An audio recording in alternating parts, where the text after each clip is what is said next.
Hello, I'm Isaac Hayes III, founder and CEO of Fanbase. Listen to what I'm about to tell you.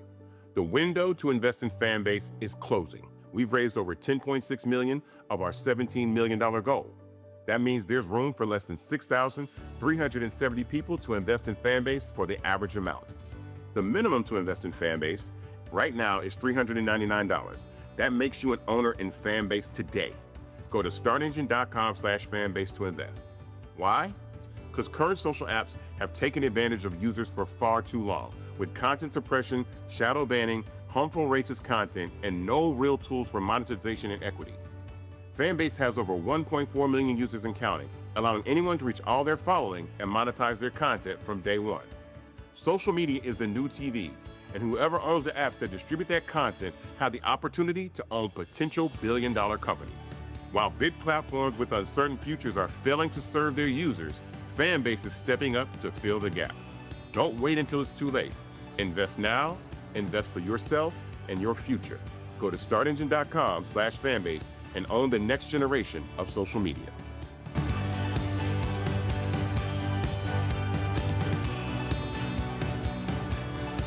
Black Star Network is here.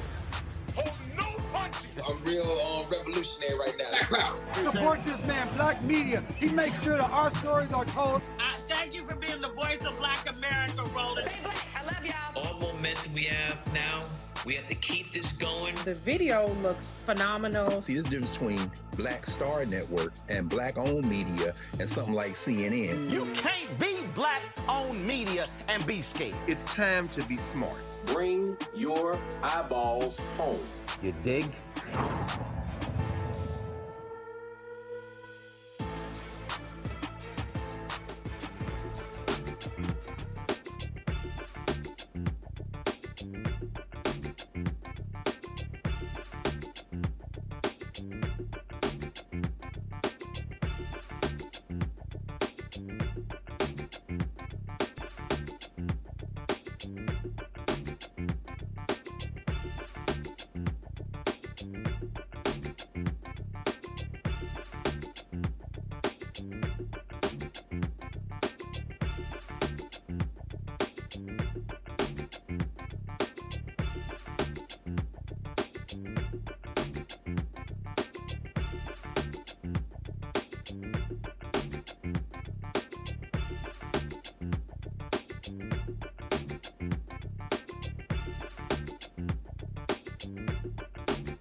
Hello, I'm Isaac Hayes III, founder and CEO of Fanbase. Listen to what I'm about to tell you. The window to invest in Fanbase is closing. We've raised over $10.6 million of our $17 million goal. That means there's room for less than 6,370 people to invest in Fanbase for the average amount. The minimum to invest in Fanbase right now is $399. That makes you an owner in Fanbase today. Go to startengine.com/fanbase to invest. Why? Because current social apps have taken advantage of users for far too long, with content suppression, shadow banning, harmful racist content, and no real tools for monetization and equity. Fanbase has over 1.4 million users and counting, allowing anyone to reach all their following and monetize their content from day one. Social media is the new TV, and whoever owns the apps that distribute that content have the opportunity to own potential billion-dollar companies. While big platforms with uncertain futures are failing to serve their users, Fanbase is stepping up to fill the gap. Don't wait until it's too late. Invest now, invest for yourself and your future. Go to startengine.com/fanbase and own the next generation of social media.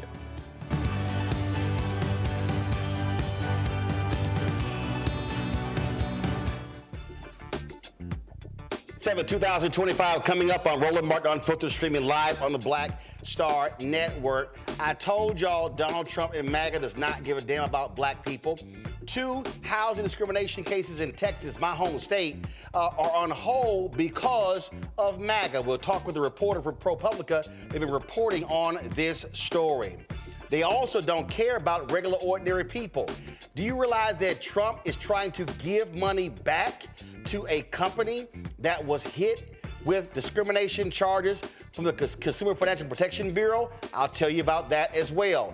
10,000 folks getting laid off at the Department of Health and Human Services. These MAGA cuts continue, and yes, they will negatively impact black people as well as veterans. Well, guess what? The country's $1.6 trillion portfolio of student loans will be leaving the Department of Education and going over to the Small Business Administration. Do they know how to manage that? Yeah, we'll break down that. Also, Phoenix, Arizona, cops, they actually repeatedly punched a black man with cerebral palsy. They get suspended for 24 hours. Does that make any sense whatsoever? Also, we showed you yesterday the confrontation in Tennessee between State Representative Justin Pearson and a MAGA Republican. He'll be joining us today to talk about what took place in Tennessee. Also, big election in Wisconsin, Supreme Court race 5 days from now. We'll be talking to a grassroots organization trying to get the black vote out to defeat the Elon Musk-funded Republican. It is time to bring the funk on Roland Martin Unfiltered on the Black Star Network. Let's go. He's got it. Whatever the miss, he's on it. Whatever it is, he's got the scoop, the fact, the find. And when it breaks, he's right on time and it's rolling. Best believe he's knowing.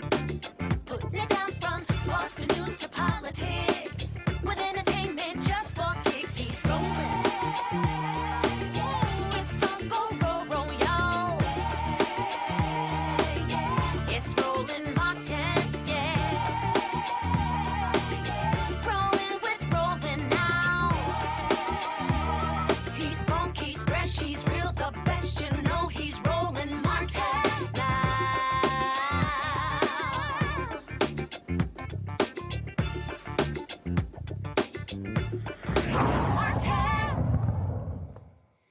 Donald Trump picks a black man to lead HUD, Scott Turner. He's actually from Texas, but all skin folk ain't kinfolk. The Department of HUD is actually dropping 2 cases of racial discrimination that have been filed in Texas. Joining us right now is Jesse Coburn, a reporter with ProPublica. They have breaking down this story. Tell us about this story, Jesse. It's titled, Federal Investigators Were Preparing 2 Texas Housing Discrimination Cases Until Trump Took Over. Yeah, and thanks for having me, Roland. So HUD for years has been mounting 2 major investigations into alleged housing discrimination in the state of Texas. One was looking at a state agency that, according to HUD, steered $1 billion in Hurricane Harvey disaster recovery money away from communities of color like Houston, Harris County, other populous communities of color that were hit really hard in the storm, and steer that money away from those places and toward whiter, more rural communities that were hit less hard during the storm. The other case involves a homeowners association outside of Dallas that passed rules in 2022 that prohibited landlords from renting to Section 8 tenants, so people who had housing vouchers that were subsidized by the federal government to help them pay for their housing. These are poor, elderly, or disabled people. In this town, it's called Providence Village. Nearly all of the voucher holders in the village were black, and some of them started moving out after this rule was passed.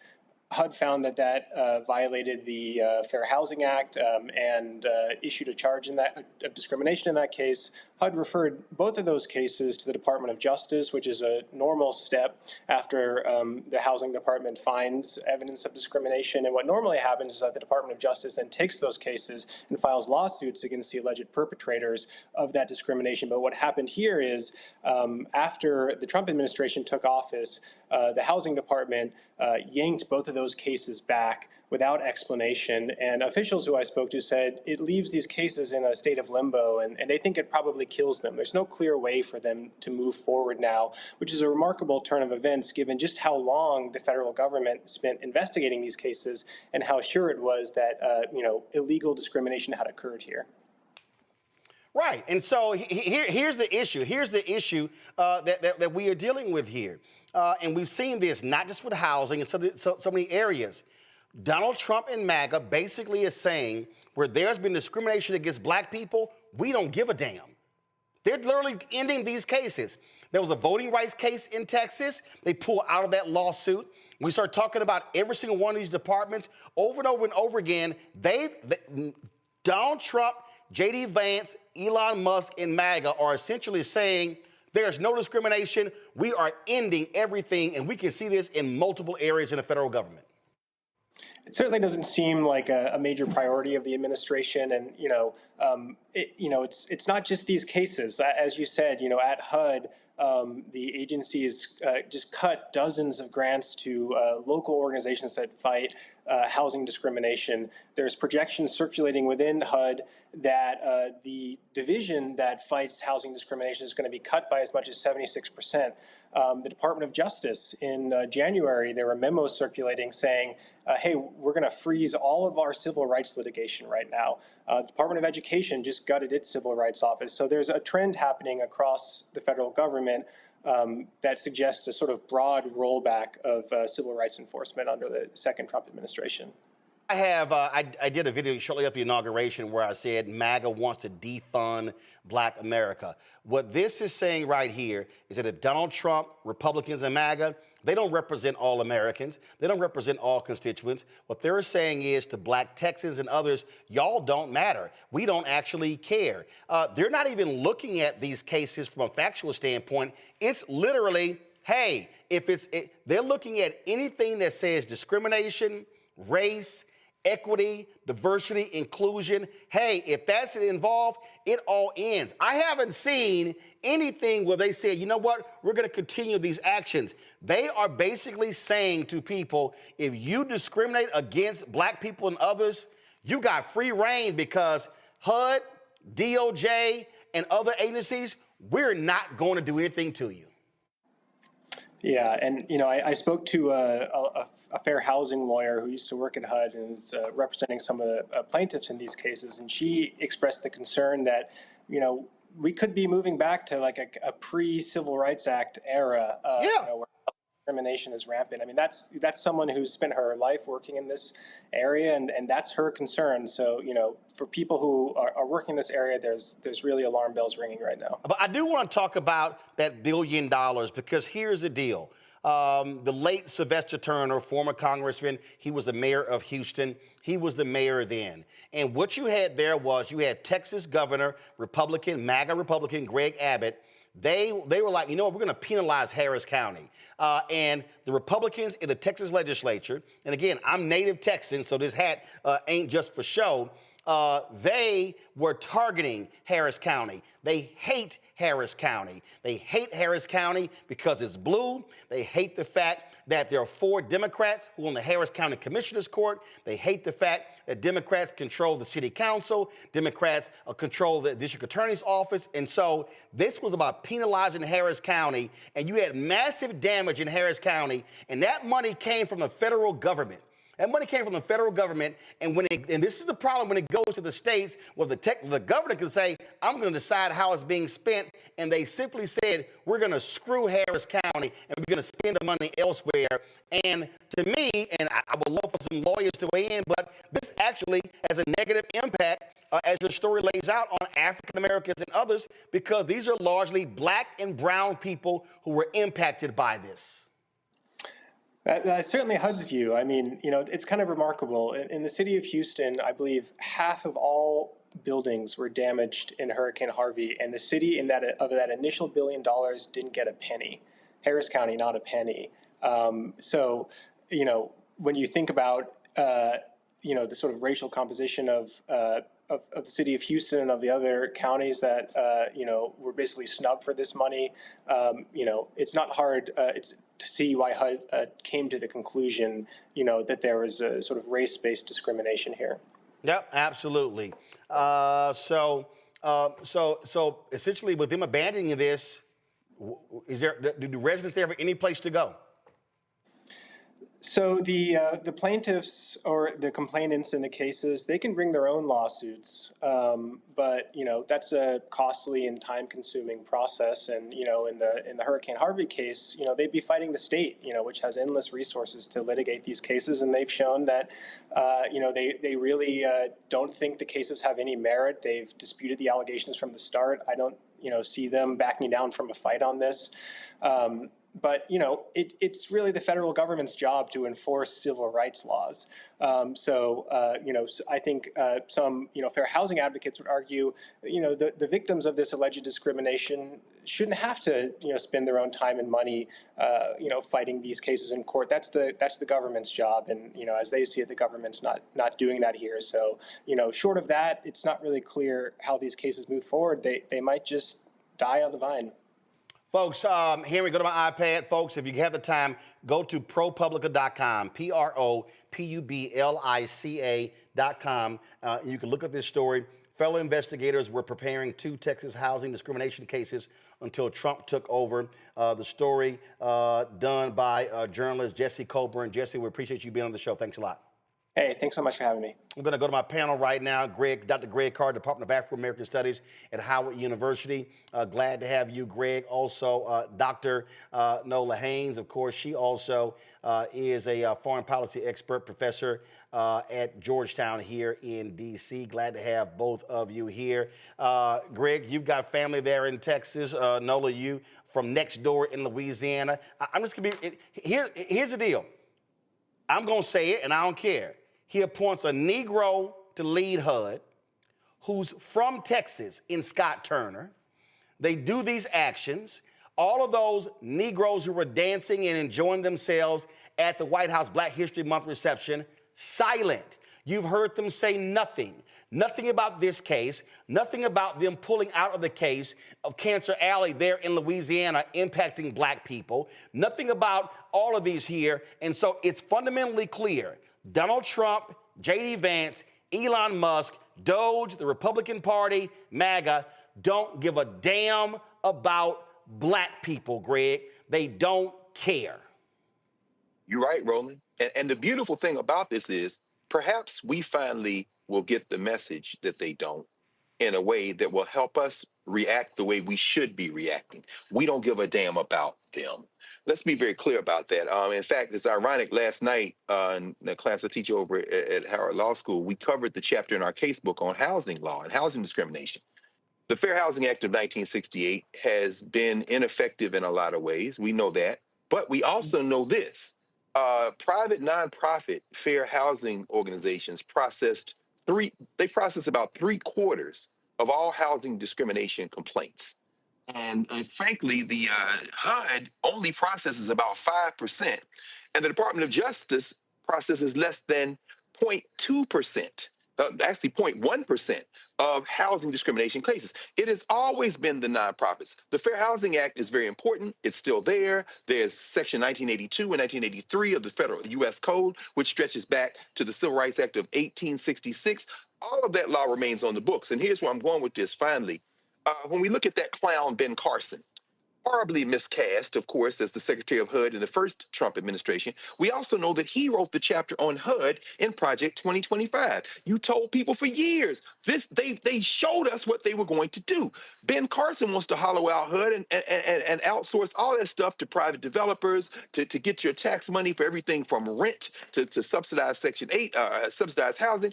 All that's the thing they're putting in place. But here's the punchline. This is the moment when we step up and punch these white nationalists in the face the way we did in the 1930s and 40s with voting rights in Texas. We see the Nixon versus all right cases, and all those cases, the white primaries.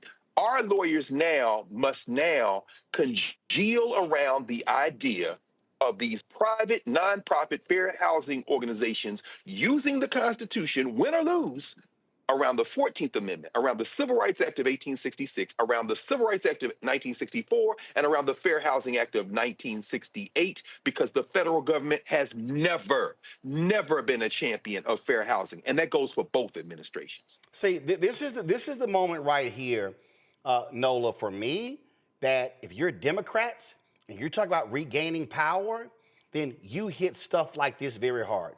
You begin to make the argument that for all of their talk, they do not care about working class people. They don't care about regular, ordinary people. And see, Trump wants to target diversity, equity, and inclusion, wants to discuss anything with race.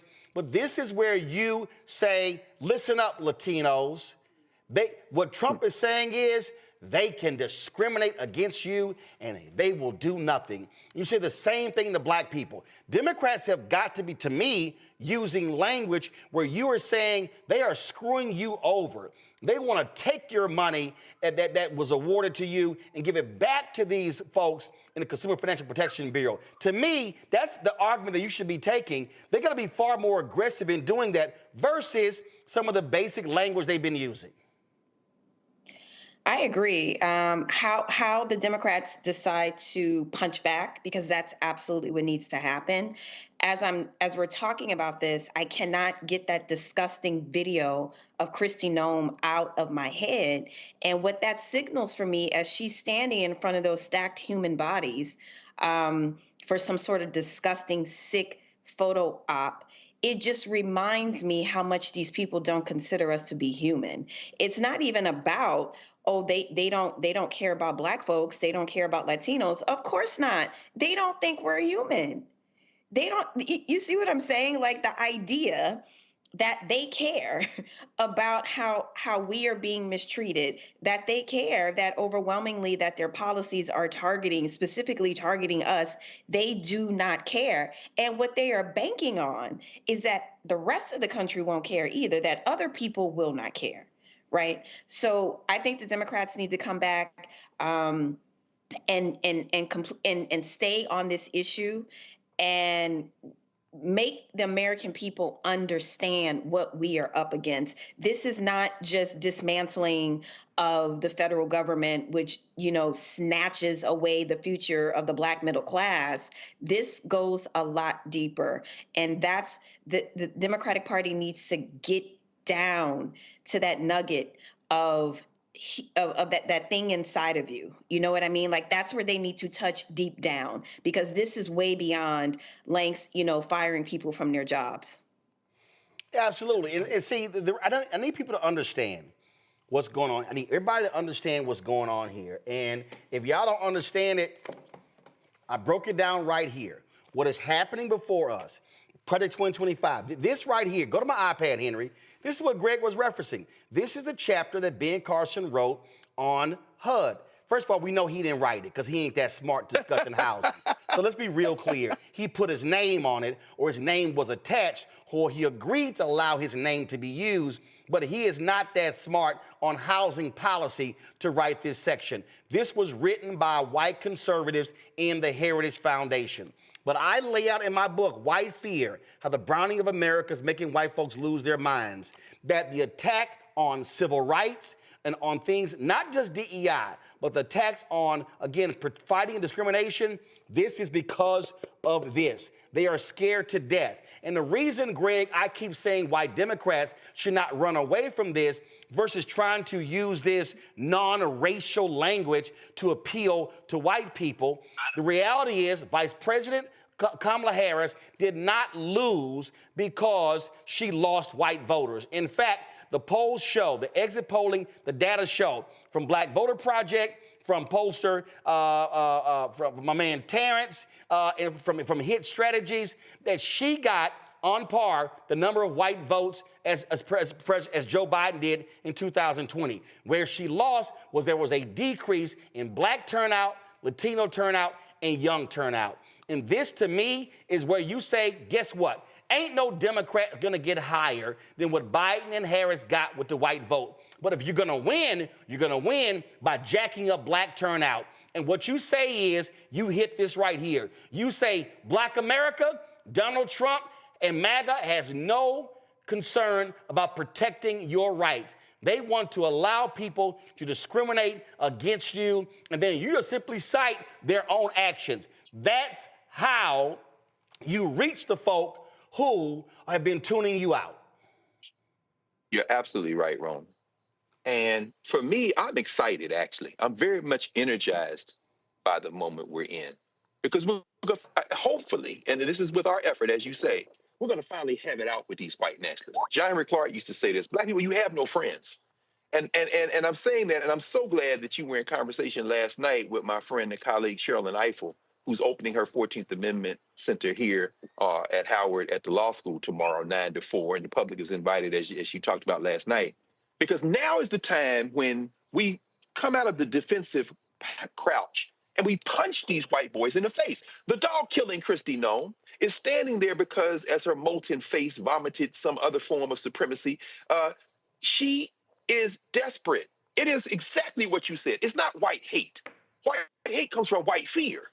And so they are terrified, and they should be. Why? Because this is the end, friends. Your demographics are cratering. You're losing support. There was an article in the Financial Times today that talked about how poor whites in rural Louisiana, their hospitals are going to close if MAGA Mike Johnson, whose district 53% of those people rely on those benefits between Medicare and Medicaid and Obamacare, while these people cut their throats, these white nationalists will go to the grave voting and choosing their whiteness over their lives. But as you have said for a long time, as our friend Gary Chambers says in Louisiana, when we vote our numbers, we win. This weekend, I was in Atlanta. Brother Randall Mangum, who is Georgia State Senator, District 55, his district includes Stone Mountain. He was saying, to the point you're raising right now, Roland, he said 400,000, almost 400,000 people, Black people, didn't vote this year who showed up in 2020. And they carried Georgia by over 100,000 votes. That was enough to deliver Georgia blue 4 times almost. If we organize, if we participate, we win. And this is, last thing I'll say, this is the point you're raising, Roland. It is so critical, and it excites me to no end. Listen. These whites, stop chasing these white boys. Send James Carville back to the swamp. Send Joe and Mika back to the studio, and we roll over them like the sea. And not only will we win, history shows us we will always win when we do that. This is the time to be excited as far as I'm concerned. Indeed. And a little bit after this next segment, we're going to talk about Kristi Noem. Nobody's talking about the fact that she also was likely standing in front of a green screen. I'm gonna show y'all what I'm talking about when we get to that segment. We're gonna go to a break. Yeah, I'm trying to tell you. When I show it, you're gonna see it. Trust me. When I show it to you, you're gonna be like, "Hold up, what happened right there?" I just can't. Y'all can't wait for that. That's gonna be in about 20 minutes. All right, y'all gonna go to a break right here on Roland Martin Unfiltered on the Black Star Network. When we come back, lots more to discuss. We're gonna talk about the slashing of 10,000 jobs in health and human services. Yeah, 10,000 more jobs. A lot of veterans, and trust me, a lot of black people as well. Also, they're moving the control of the small business, the student loan portfolio, out of the Department of Education over to the SBA. Is that a smart move? Ain't nothing the Trump folks doing is smart. That's next, right here on the Black Star Network. This week on the other side of change. The economy is not working. Trump's got trade wars, recalls, the price of groceries are through the roof. And there is a better way. There is another way. Join us as we talk more about it and we reimagine something better on the other side of change. Only on the Black Star Network.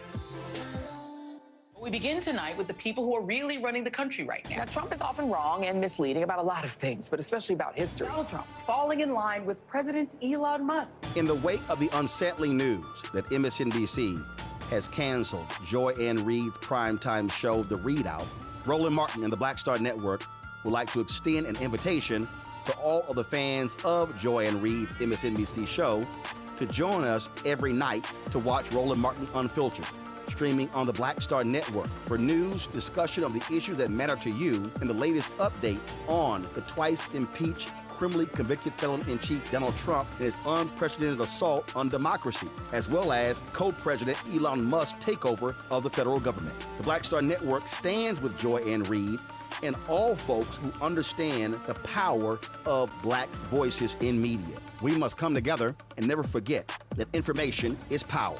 Be sure to watch Roland Martin Unfiltered weeknights, 6 p.m. Eastern at youtube.com/Roland S. Martin or download the Black Star Network app.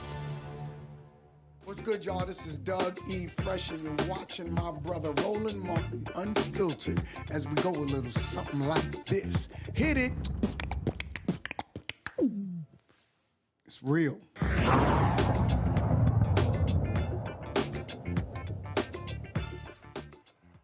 If you're among the 43 million Americans with student loan debt, you will soon be making the payments to the Small Business Administration rather than the Department of Education.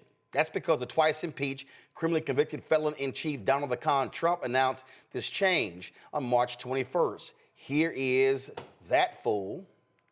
The SBA, the Small Business Administration, headed by Kelly Loeffler, is a terrific person, will handle all of the student loan portfolio. We have a portfolio that's very large, lots of loans, tens of thousands of loans, pretty complicated deal. And that's coming out of the Department of Education immediately, and it's going to be headed up by Kelly Loeffler at SBA, and they're all set for it. They're waiting for it. It'll be serviced much better than it has in the past. It's been a mess. Roxanne Garza, the Director of Policy at Ed Trust, joins us now. Glad to have you here, Roxanne. Roxanne, real simple. Okay, the move makes no sense. This is all about destroying the Department of Education. And it's not like you're saving jobs because you're going to have people who are experts in this simply still do the same job. Yeah, no, that's definitely correct. It doesn't necessarily create a better system for students and borrowers. And, I just want to say this has just been something that the president has talked about in a comment. There has been no plan put forward for what this would look like. I think the important thing to note is that everybody's talking about the executive order that the president signed, to begin to shut down or dismantle the Department of Education. They themselves have acknowledged that they need Congress to do that. They cannot unilaterally do that.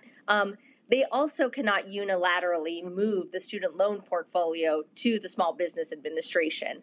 That is also in law. So the idea that in the meantime they can do this piecemeal shuffle of core functions of the Department of Education to other agencies is not right. It's also illegal. I mean, they could do it, but it would be while they are ignoring the law, essentially. Okay, so what will be the impact on just regular, ordinary folk?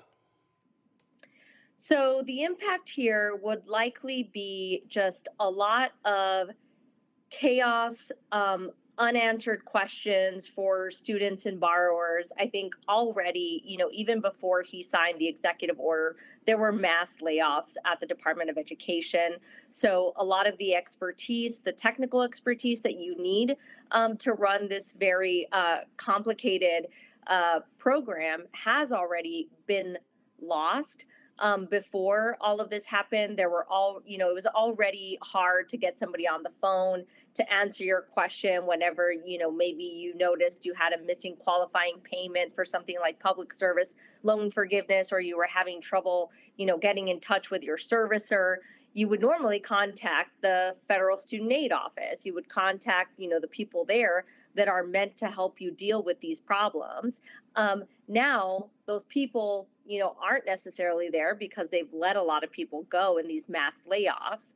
But I would imagine if they end up being able to pull this off and move the loan portfolio to the SBA, again, illegal, but if they do somehow manage to do it, there won't be people there with the expertise on student aid policy, the legal ways that you run that program to answer those questions, or even just like the customer service that students and borrowers need to help them answer their questions to navigate this complex system. So you're likely to see, long wait times, more confusion, and people just not knowing where to turn when they need help with managing their student loans. So again, to me, this is just more chaos and more disruption. That's really what the goal is.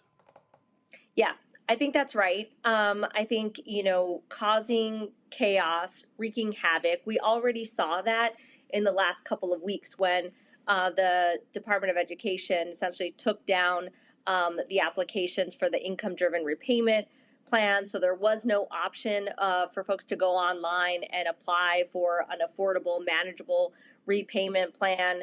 The department just reinstated that application, put it back online yesterday due to a legal challenge that was brought forth by the AFT, but they are not actually processing these applications yet. So again, it's already wreaking havoc on a system where borrowers are already living in limbo. They don't really know what to do. They don't really know where to turn on their questions about their student loans. And then infusing that with this conversation of, well, let's move the portfolio to another agency, the Small Business Administration, which we don't really know, why. I think more importantly, the president said, that they will do a much better job. There's been no evidence, no plan to show why they would be doing a much better job at serving, students, their families, and borrowers. All right, then. Well, listen, it's more drama. That's what they want. It makes no sense whatsoever. Anything else that our audience needs to know? I would say, if you are having trouble reaching somebody at the Department of Education or in this shuffle, if you're having trouble accessing, answers, I would reach out to your member of Congress. They have caseworker teams that are meant to help when you're having trouble with an agency. That's what they're there for. They should also know that these announcements, these executive orders are causing distress for their constituents. They're having trouble getting their questions answered. So I would definitely reach out to your member of Congress, make sure they know, tell them, why this is a bad idea, why this would be, a terrible thing to do at a time when, students and borrowers and their families, this is the last thing they need. They don't need more concern and confusion and chaos around, the payments that they need to make for their student loans. So I would definitely just make your voice heard in that process. All right. Roxanne, I appreciate it. Thanks a lot. Thank you. Folks, a little bit earlier, Greg talked about the pathetic individual who is the Director of Homeland Security, Christine Nome. Well, she was touring the prison in El Salvador wearing a $50,000 to $60,000 Rolex. And she decided to post this on social media. It said, I toured the CECOT, El Salvador's Terrorism Confinement Center. President Trump and I have a clear message to criminal illegal aliens, leave now. If you do not leave, we will hunt you down, arrest you, and you could end up in this El Salvadorian prison. And this is what she said. Here at CCOT today and visiting this facility. And first of all, I want to thank El Salvador and their president for their partnership with the United States of America to bring our terrorists here and to incarcerate them and have consequences for the violence that they have perpetuated in our communities. I also want everybody to know, if you come to our country illegally, this is one of the consequences you could face. First of all, do not come to our country illegally. You will be removed and you will be prosecuted. But know that this facility is one of the tools in our toolkit that we will use if you commit crimes against the American people. I just got some very... So I want y'all to notice something. I don't really know what the hell. Do y'all notice the glitch here? I want y'all to look at the guy. I want you to look at this guy right here. Okay? I want y'all to look at this guy right here. And I want y'all to see how the video skips. I'm trying to figure out, was she in front of a green screen? What the hell were they doing with this here? Just watch this video again. Visiting this facility. And first of all, I want to thank El Salvador and their president for their partnership with the United States of America to bring our terrorists here and to incarcerate them and have consequences for the violence that they have perpetuated in our communities. I also want everybody to know, if you come to our country illegally, this is one of the consequences you could face. First of all, do not come to our country illegally. You will be removed and you will be prosecuted. But know that this facility is one of the tools in our toolkit that we will use if you commit crimes against the American people. It's like the video skipped as if it was recorded. But the bottom line, yeah, if you actually look at it, y'all, I'm trying to figure out like what, nobody does the same movement, and you can literally see in the background the guy skips. Like it literally skips while she's talking. So that's just me. Jesse Coburn joins us. Jesse, I want to go with you. First of all, let's talk about this hack right here. She has been playing costume ball since she got named. I mean, every time she goes somewhere, I swear she literally got the job and said, hey, I want y'all to send me all of the Department of Homeland Security outfits so I can go out there and just front. She's been out there riding horses, shooting guns, showing up in a bulletproof jacket. First of all, you know damn well her silly ass not out there on the front lines at all with the outfits. Y'all go to my iPad. Here's some of, look at this here. She got the hat, she got the cowboy hat, then she got the firefighter outfit. Let me go over here and see if I can just click photos so we can see what the hell pops up. But she been absolutely playing dress up. But you know what, though, Reese, this ain't nothing new. This is a link here. This is her playing dress up when she was the governor of one of them Dakota states. So she used to playing dress up as a public official. How many costumes does this raggedy ass bitch have underneath her belt? Good Lord. I mean, she was doctor, nurse. Now she's jail warden. It would be ridiculous, but I feel like this is all a game to them. They really think that this is one big like action movie. Yes. Like Donald Trump is Terminator. She's fill in the blank. She playing every white woman villain. She's signed up to be in the damn cast itself. She's like the Avengers of white woman villains, okay? And for some reason, they seem to think that this actually reflects well on them because they're sick, sadistic people. But she's a very unserious person in charge of very serious matters. And unfortunately, she, along with Hegseth and all these other dumb motherfuckers, are not equipped to do the job. Certainly not do the job competently or legally. But luckily for her, I should say, and unluckily for us, she's in an administration where competence and following the law and actually being strategic is not part of the job description. It's just looking the part. I mean, here's the whole deal. You see it right here, Anola. Again, what we're dealing with here is, and Reese said it best, and I need people watching and listening to understand, everything about Donald Trump is a TV show, okay? They are deporting fewer people every week than Joe Biden did. The difference is Joe Biden did not turn the Department of Homeland Security into 48 hours. Or what's that cop show? What's the other cop show? Not just cops. No. What's his name? The boy at Dan Abrams has a show. It's like 24-hour live. It's like where they go live with police department. That's all this is. This is a television show to them. It's all about high production. And it's like, oh, they're getting stuff done. They're not. Mm-hmm. Absolutely. And I'm reminded of the text in the now famous Signalgate, you know, when Pete Hegseth is excitedly using terminology like ops security, then he's like, oh, that means operational security. You know, like Reese said, they're playing dress up. It's like high school children who are in charge of, you know, running the country. And then, yes, there's this element of let me entertain you, but they are breaking very serious things. And, you know, Trump sitting there talking about the Department of Education and how the Small Business Administration, they're going to get going right away and they're there, they're ready to prepare. No, they're not. It's a lie. They're not prepared. They don't know how to operate these systems. They do not know what they are doing. All they know how to do is to create chaos and say, oops, I broke it, and have no plan to fix it.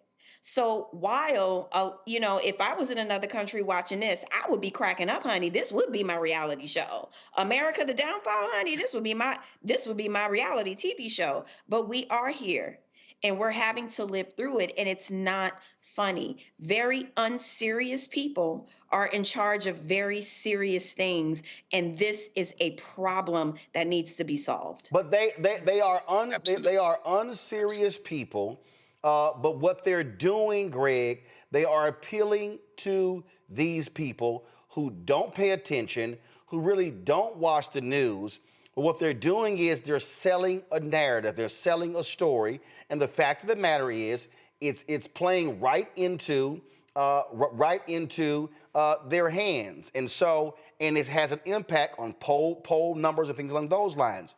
Now, I am not suggesting that if Democrats regain control, that's what they should do.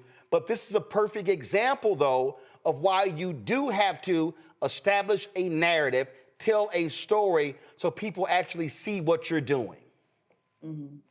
Absolutely. And we can't stress this enough. This is why the Black Star Network, as I say, you built it for a time such as this. It's not time to try to reason with these people. It is time to destroy them politically, to break their political backs. When we saw Justin Jones a couple of weeks ago going to battle in the Tennessee legislature, the hyper-gerrymandered white nationalist Tennessee legislature, tonight when you talk to Justin Pearson, who did the same thing, it's not the time to shrink back or to talk about my colleague. It's time to go on the offensive like Jasmine Crockett has done. And, you know, you said this earlier talking with Roxanne Garza. You know, the cruelty is the point. The point is chaos.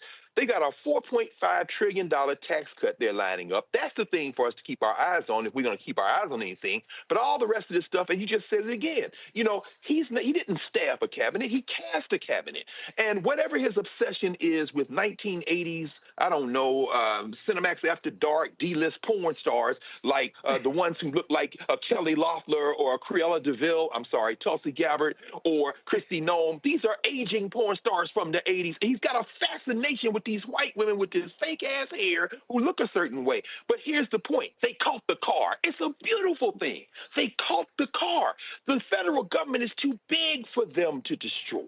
They don't have enough staff. Even in part 3 of Project 2025, where you're supposed to get all these resumes in and fill these staffers, they can't do it. The SBA that the Secretary of Wrestling ran in the first administration, you can't do it. Like Garza said, you've got to get Congress to go along with that. But guess what? MAGA Mike doesn't have the numbers. Today it was announced they had to pull Stefansik's ass out of the nomination for UN because they need the vote. What? You know what? We ain't got to put up with this long. There's a special election, 2 of them in Florida. They pulled her back from New York because it borders Canada. Her district borders Canada. They may have flipped that seat if she had gone to the special election. Let's be crystal clear. We got 20 months to deal with this. And if you change the narrative, You come to Black Star day after day, hour after hour, week after week, month after month. You organize. We understand that on their side, they've got a man whose mind is melting before our eyes. He's signing paper with crayons. They going on social media sites and apps and having group chats, in part, I think, to evade telling him anything. Look at Junior Varsity done spilled his ass. And Nola, I know you're going crazy,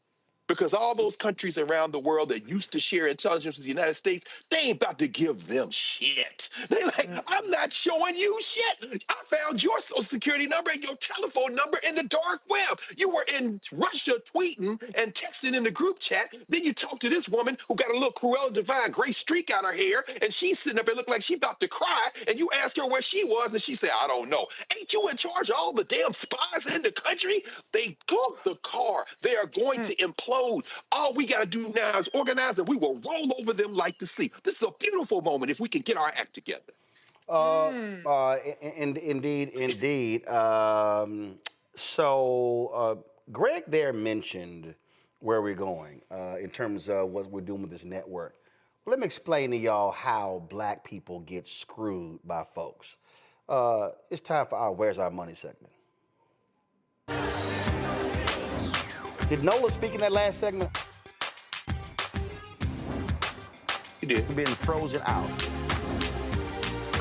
Facing an extinction level event. We don't fight this fight right now. You're not going to have Black-owned media.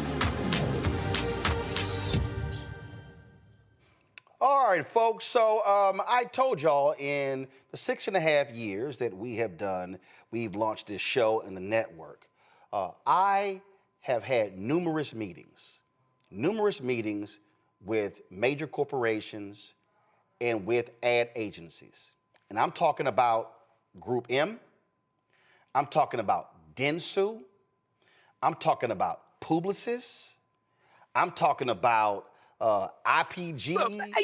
I mean, I can go on and on and on and on and on, all of these different agencies that we've met with. And you know what many of them have told me? We don't buy news. We don't buy news. We don't buy news. I've met McDonald's. We don't buy news. I've met with JP Morgan Chase, flew to New York, all these companies. And it's amazing how folks say, we don't buy news. Well, the Financial Times dropped this story right here. And I'm going to show y'all right now. And if y'all want to understand the lies being told, it's right here. Blue chip advertisers flock to Fox News following Trump return. Viewer numbers have soared in past year, prompting many companies to return to the Murdoch-owned channel. So when you go into this Fox News has attracted 125 new blue chip advertisers since the U.S. election. And what does it say? Companies include Amazon, GE Vernova, JP Morgan Chase, Netflix, and UBS have recently aired advertisements on Fox News for the first time in the last 2 years. Jeff Collins, Fox Corp's president of ad sales, said historically after an election, networks will see ratings dip. When we saw an acceleration in ratings, we saw new advertisers coming in. Well, guess what, y'all? We've seen a dramatic increase in our numbers since the election. Haven't seen any of these companies advertise. See, I've been telling y'all, I need y'all to understand something, because some of these Simple Simon Negroes love to sit here and say, man, there you go, you big and white man for money. Well, first of all, any dumbass that says that doesn't understand the media business, because the media business is driven by advertising.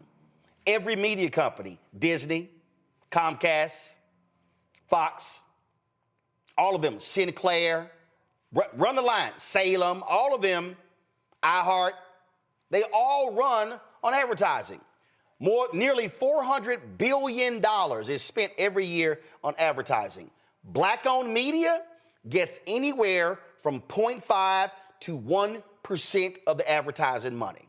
Now, I've talked about this stuff in the last 6 years. And what happens is whenever I bring this up, it's amazing how it doesn't get much traction. Folk don't click the like button. They don't hit the button on YouTube, all that sort of stuff like this. But if I post some bullshit, oh my goodness, it's amazing how it takes off. But this right here, this story right here is primarily why black-owned media doesn't grow. In 2018, former Fox host Tucker Carlson's on-air comments about immigrants making the U.S. poorer and dirtier spurred big brands such as T-Mobile to pull ads from its program. T-Mobile ain't never advertised on here, even though I sent their ads $480 this month for the goddamn cell phone bill.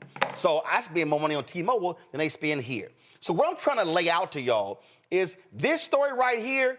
Not a single one of these brands, not a single one of these companies and not a single one of their agencies can then tell me, oh no, we don't buy news. We don't buy news. Well, if y'all don't do opinion, why y'all buying Fox News? And I don't want to hear this nonsense, well, Fox News has news shows. No, they don't. Fox and Friends ain't a news show. Bill Hemmer and Dana Perino ain't a news show. The Five is not a news show. Fox News, 24 hours, 7 days a week, is a propaganda network. But these companies will spend millions of dollars with them. Greg, I know you got to go at the top, but I want to go ahead and go to you first. This is precisely what I have been saying. This is how right-wing media and mainstream white media is funded. The reality is this here. If you take MSNBC, CNN, and Fox News, those three networks combined do in excess of $2.5 to $3 billion, not in revenue, in profit. In profit. And this is why we can't have more shows, bigger shows, more hosts, do marketing, have more writers, because they will tell us, and I have been in the meetings, and I'm going to say it again, Publicists, how much have we gotten? Zero. Group M, even when they had a black CEO, got zero. Horizon, zero. OMD, zero. Dentsu, zero. And by the way, the General Motors money we got was not because of Dentsu. That was because I negotiated directly with General Motors. But this is an example of how they lie to us. We don't buy news, but they will pour money into a Fox News. Absolutely, because they know they're soft white nationalists and they are protecting whiteness, and they know whiteness is always going to be there for them. But I had to say this to you, Roland, and I'm glad you say I didn't step out for a second, but I want to say this here for everybody can hear. You know, like I said, I was in Atlanta this weekend. I was over at Morehouse, and then I did something for the Howard University alumni, raising money for students because the tuition is too damn high everywhere, including this campus. And I took the MARTA. I took the train. I like to ride public transit. Get around. I ran into no fewer, probably 5 or 6 different people who were like, tell Roland, keep doing what you're doing. Keep fighting, brother. Keep fighting. Same thing when I was in Montgomery week before last with Fred Gray at the Fred Gray Symposium. The same thing. I'm saying all that to say this. When Carter G. Woodson couldn't get the grants from the white foundations, he got a little bit of money here, a little bit of money there. And finally he said, you know what am I doing? They don't fund this kind of thing. Those institutions that you have gone to time and again and will continue to fight, they fund whiteness. Woodson said, they're not going to fund me, and I don't want them to fund me. His independence, the Association for the Study of African-American Life and History, was based on nickels and dimes for school children, from black educators, from black churches, from black folk who gave money. And that institution continues to this day. There is no Black History Month without Asala, and there's no Asala without the black community. I'm saying this, all that to say this, Roland. As you continue to wage this war, and I saw something you put on social media, I just saw it, where you said, oh, y'all want to stop all the DEI at Michigan? If those black players stop playing, I bet you run back. Watch this, y'all. We are at a moment when everybody's true colors are being revealed. And as this thing continues to catch momentum, all those years you have spent since you built the Black Star Network, on the road with the Roll-O-Mobile, helping organize, having forums, all the places you show up, live streaming, everything from the Celebration Bowl to town halls and forums, all that stuff begins to pay off as people look for a place to come. We saw what happened to Joy Reid. We saw what happened to Tiffany Cross and everybody else on these other spaces. But guess what? This ain't that. And as the thing continues to capsize and remake itself, it will be the independent Black institutions that are going to thrive. And this is going to be the place where those narratives are collected and broadcast. So I don't think we have to worry. We just got to stay on that, keep on that path, brother. Indeed. So, Greg, I know you got to go. I appreciate it. Thank you so very much. Love you, man. See y'all later. I'm going to go to you, Nola. Go back to my iPad, Henry. It says consumer goods, first of all, it says from 2018 to through 2020, some advertisers had a, quote, no air list of Fox News programs they wanted to avoid. According to a person close to the company, these tended to be opinion shows, such as Tucker Carlson's nightly program, the person added. Consumer goods company Procter & Gamble, one of the largest advertisers in the United States, stopped running ads during Carlson's nightly show, but returned to that slot in 2023 after he was ousted from Fox. P&G said its ads appear on a wide range of media that deliver a breadth of content. We constantly monitor advertising placement to ensure the media companies from which we buy ads meet these standards and address any potential issues directly with the appropriate parties. Now, a couple of years ago, we actually had a partnership with Procter & Gamble. We advertised we actually broadcast from the Cincinnati Music Festival, covered the event down there. Haven't done anything since, even though we deliver the numbers. And I remember the CMO of Procter & Gamble at a conference of Black radio executives actually said that what we did was a great way of delivering value. Mark Pritchard, here's the problem. They ain't spent $1 with us since.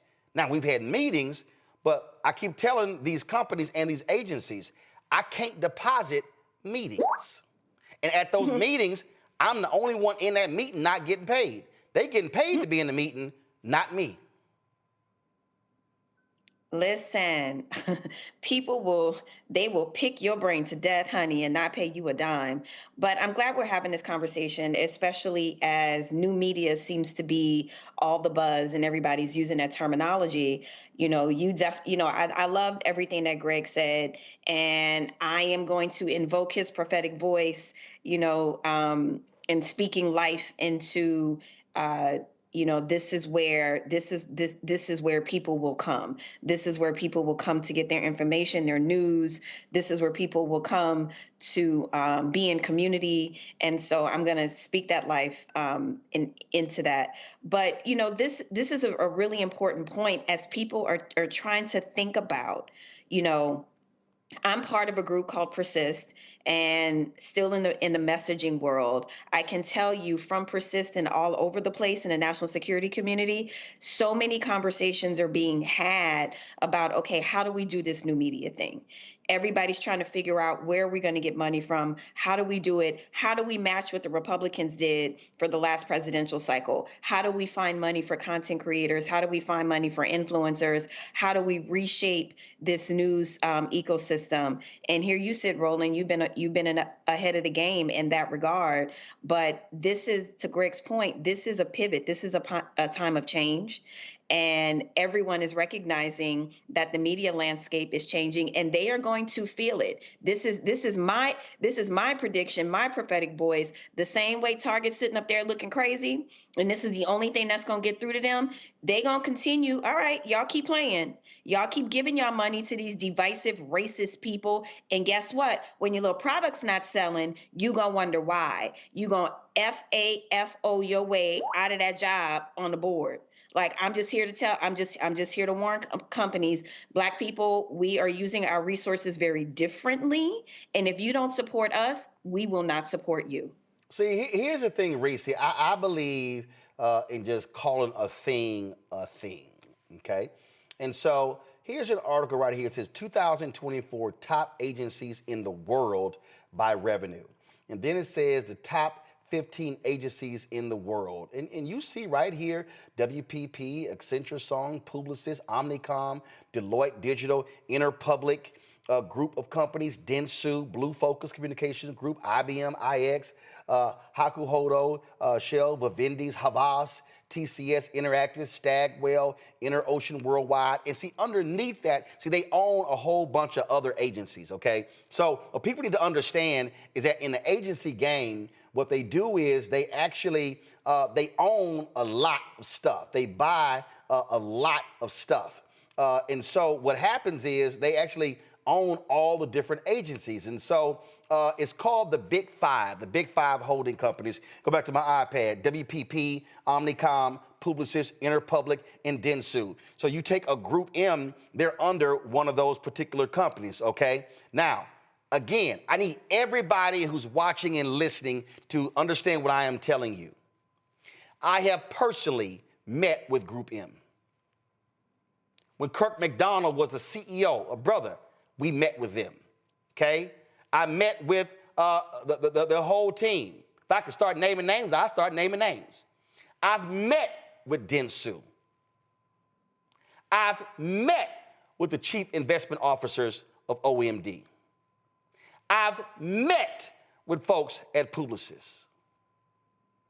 I've met with the folks at Interpublic Group. What has been the result? Now, mind you, what do we have? We have the largest black news and information network, digital network in the country. Nobody else is doing what we're doing. Byron Allen has shut down his Grio TV linear network. Shut it down. Nearly laid everybody off. Okay? They ain't doing it. Essence has the Essence Music Festival. That's a 3-day event. They ain't doing what we doing every single day. It's no shade, it's a fact. Ebony is not doing what we do every day. Blavity is not doing with what we do every single day. Reese, I literally was on a phone call today with 3 different people talking about the creation of a black business vertical to cover black news. Because the fact of the matter is, Black Enterprise is really a conference company. They don't cover black news the way they used to. I literally was with another company talking about the creation of a black health show, a black fitness show. These are non-news items. I was talking with several writers about being able, right now, I've already agreed to a black-owned company, Quantasy, to completely redo blackstarnetwork.com, and that will be turned into a news portal. But none of these things can happen if you can't grow revenue to be able to hire more people. I have a plan as we speak right now that if $5 million additional dollars comes into our company every single year, I can literally hire 25 to 30 new people to expand what we do. But what I hear from every single one of these companies, Reese, dating back to 2020, because see, I knew we launched September 4th, 2018. I knew that was the end of the year. I knew all of 19, I would not have had the data to back up why they should spend with us. But when 2020 hit, had all the data. And here's the reality. All of these agencies, $0 have been spent. And out of the brands that have done stuff with us, Procter & Gamble, once, McDonald's, once, General Motors, current deal, this is now the multiple deals. The only, Pepsi met with all they folks, nothing happened. The only company that has consistently partnered with us since 2020 has been Coca-Cola. But every single one of these agencies, they have shut the door and given us nothing but lip service. And this right here is why black-owned media will never be able to grow, because these agencies that are largely white executives will gladly send that money to Fox News and Fox Corporation and don't care if they are right-wing, MAGA, Trump-loving conservatives, but will look at us and say, oh, no, we can't buy news. We can't buy news. Send it to Aaron Loving Hip Hop and the other stuff. Now you already know, Roland. I watch that junk, that crap. But Black Mess is safe enough for them to spend money with. So why isn't Black News safe enough to spend money with? Because that is not aligned with their goals, actually. Their goals is not to help cultivate an informed and empowered and politically engaged Black audience, because their benefactors in the federal and state and local government are not the people that our people support. And so they'll play the game and they'll pretend and they'll have all these pretexts for why they can't support this, but the rules don't apply to the white side. But this is a prime example of why it irks my soul when you hear Democrats like Gavin Newsom talk about how, well, we need to sit down and we need to have a conversation with a Steve Bannon or a Charlie Kirk because they figured out something that we haven't figured out. What they have figured out, the only thing that these white boys have figured out is how to get, I won't even say figure out, but what they have working for them is that they are heavily funded. When you have $100 million behind you, hell yeah, a lot of people are going to listen. It's not that they are organically bigger. It's not that they have better ideas, that they're more articulate, that they're more compelling, that they're more convincing. It's that they have the money behind them. Point blank and the period. That is the only difference between why the Republicans have an information ecosystem, a disinformation ecosystem, why they have the massive numbers on their side is because they pay for it. And Democrats and people of conscience still want to rely on the goodness of all of our hearts to do this work, to not compensate people, to give people talking points, but again, not give them the resources to actually get their message across. It's that everybody thinks that we're just supposed to be bleeding hearts for this, when this is a business. And it only seems to be a problem to be a business when Black people are involved, but it's not a problem to be in business when you're talking about white people and racist ideologies. Then all of a sudden, that ain't a problem. Ain't a problem for them to get paid, ain't a problem for them to get money. And that's the disconnect that we have to figure out. If the ad revenue isn't going to come in there, then hell, I don't think that OAN and Turning Point USA and all that shit, they wasn't getting the ad money, but they still got funded. But who's going to fund us? That's the question, without trying to handcuff us. So let me explain to the audience what's about to happen. First of all, there are 6 major advertising holding companies. Don't go to that yet. No, there are 6 holding companies: WPP, Omnicom, Publicis Group, Interpublic Group, Dentsu, and Havas. Those are the 6. I'm letting all of y'all know we have sat down, Black Star Network, me personally, as well as our partners with Urban Edge Network, all 6 of them. What have we received? 0. That's crazy. 0. Y'all, I don't think y'all understand what I'm saying. I didn't say from the agencies we received 100,000, 50,000, 25,000. We've received 0. It's actually cost me more money because I've flown to New York and I've had to pay people to put together presentations for them than they've actually spent. Now go to my iPad. Now there are individual agencies under these 6. You got Ogilvy, 0 from them. McCann World Group, 0 from them. Leo Burnett, 0 from them. Saatchi & Saatchi, 0. Wheaton and Kennedy, 0. BBDO, 0. TBWA, 0. Droga 5, 0. Gray Group, 0. VMLY&R, they've called me a couple of times to help them land a client, and guess what? Not a single dollar from that client came.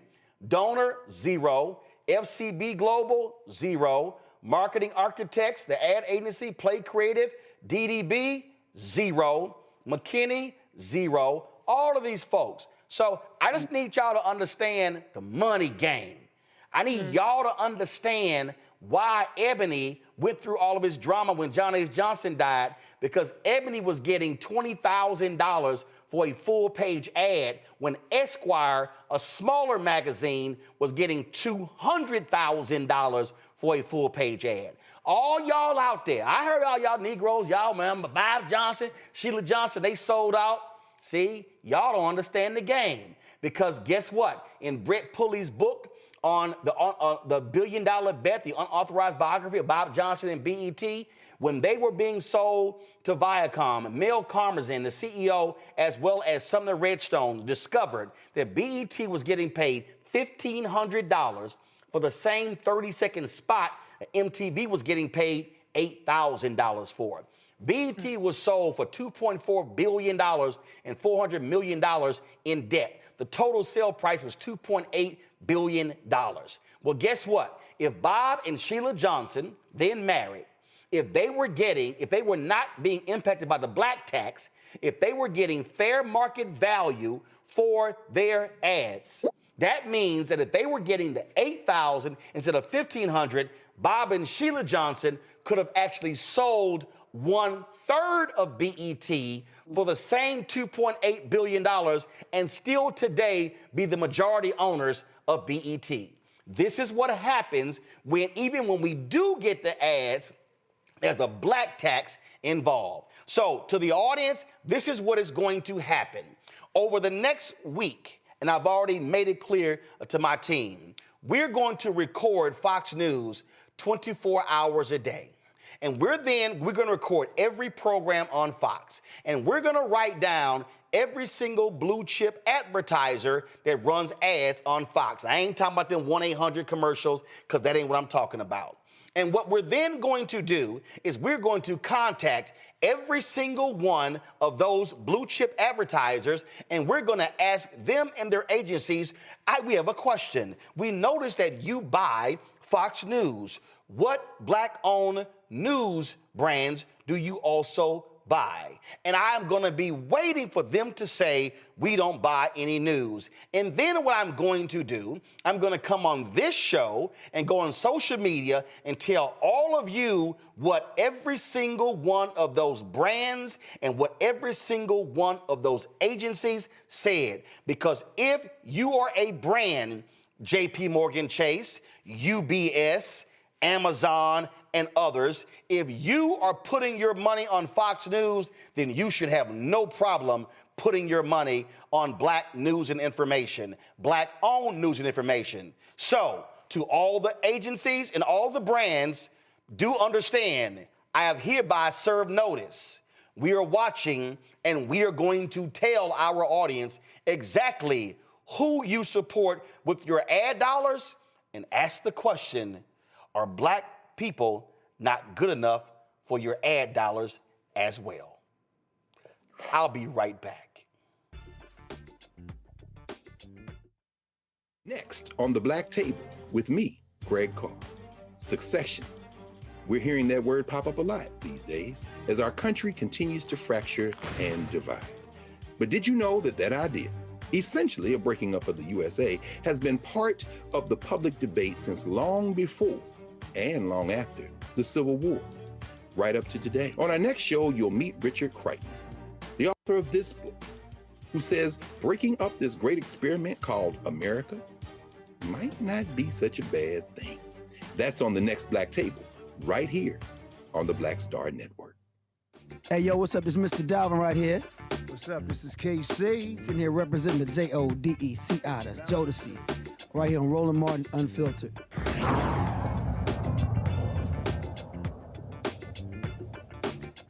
Folks, big election in Wisconsin on Tuesday, a state Supreme Court race that could determine who controls the court. Now, Elon Musk and his PACs have dumped millions into this race to support MAGA conservative Judge Brad Schimmel, who is a former attorney general there in Wisconsin. Some $81 million has been spent on this campaign because they want to beat liberal Judge Susan Crawford. Her campaign believes the billionaire's support for Schimmel is an attempt to buy support from the Supreme Court, hopeful as Musk's lawsuit is potentially headed for the High Court.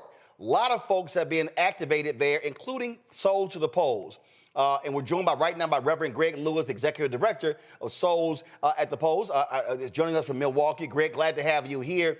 And so what have y'all been doing trying to get black folks to maximize their power and not ignore this crucial race? It's not the only race on the ballot, but this determines who controls the state highest court. You know, Mr. Martin, I'm so glad to be here with you because, you know, we've been doing everything we can because this thing has gotten so far out of control and it's frustrating so many people. We got to do all we can. I mean, we got buses to the polls, brunches with faith leaders and community leaders, yard signs, billboards, caps, hoodies, T-shirts, pins, bracelets, posters everywhere, yard signs, canvassing, radio, social media. We just doing everything we can because there's so much at stake. Medicare, Medicaid, Social Security, veterans issues, infant mortality here in Milwaukee, just about everything. And then for the poor working folks of our state, we got workers' rights, Act 10, collective bargaining for workers, housing, healthcare, education, job training, and all these things are on the line. But I just don't I don't believe people are paying attention. And so we just have to keep it moving, keep just telling people how important this is for them to go to the polls, and we really push absentee ballots, early voting, and now we're getting towards the end, and we got to push people to the polls on April 1st. And you know, the thing about April in Wisconsin is that, man, we're gonna have a snowstorm, so we really push people to vote early. But we're doing everything we can just to make sure that people know there's an election, because I talk to a lot of people and I say, man, so now make sure you go vote on April 1st. It's, well, what they voting for? I'm like, what? You know, we have become so disenchanted with everything that we don't pay attention to anything. And that's why we exist as souls to the polls, to make sure that you know there's a vote on April 1st. And here's why this is so important. Now, Henry, go to my iPad. New York Times did a story called What 11 Black Voters Think About Trump's Action in His First Month. Many Black Americans were frustrated by the Trump administration's targeting of DEI programs, but others embraced the speed at which he moved. I want to scroll down to somebody, and this is not about embarrassing somebody, but at the end of the day, she did an interview with the New York Times, and so therefore the information is public. And Greg, this bothered the hell out of me, brother, when I saw this. Keosha Wilder, 39 years old, a public school classroom aide in Milwaukee. This is what it said. Miss Wilder, a Democrat, said that she didn't vote. This is in November. She didn't vote because she believed that Mr. Trump was going to win. Now she is preparing for what she believes he will do in office. End food assistance, Social Security, and housing assistance, among other programs for the poor. I already know that everything is about to end, so I've just been trying to get myself together and look for better paying jobs, Ms. Wilder said. Racism was here before I was born, she said. The battle I choose is employment. Can we get more pay? I work in the public schools and I make $17 an hour. That is not enough. Okay, Greg, here's my problem. If you don't vote, he guaranteed to win. Like, I ain't vote because I thought he was gonna win. So, you know, I remember when I was a youngster, I heard this saying by Martin Luther King Jr. He said, the most dangerous thing in the world is conscientious stupidity, sincere ignorance, and conscientious stupidity. And that's where we are right now. People are just really, they're tuned out. They're not thinking. They're not focusing. You know, I guess people thinking about where they're going to get their next meal or where I'm going to live. But I think you ought to try to navigate your life through expressing yourself with others through power. And that's why we exist with Souls to the Polls. I'm like, okay, all those things are, you know, true. And we know that we have these racism issues and bigotry and hate and all those things. But what you going to do, just stand there and just let the anvil fall on your head? You got to at least move. You got to at least run.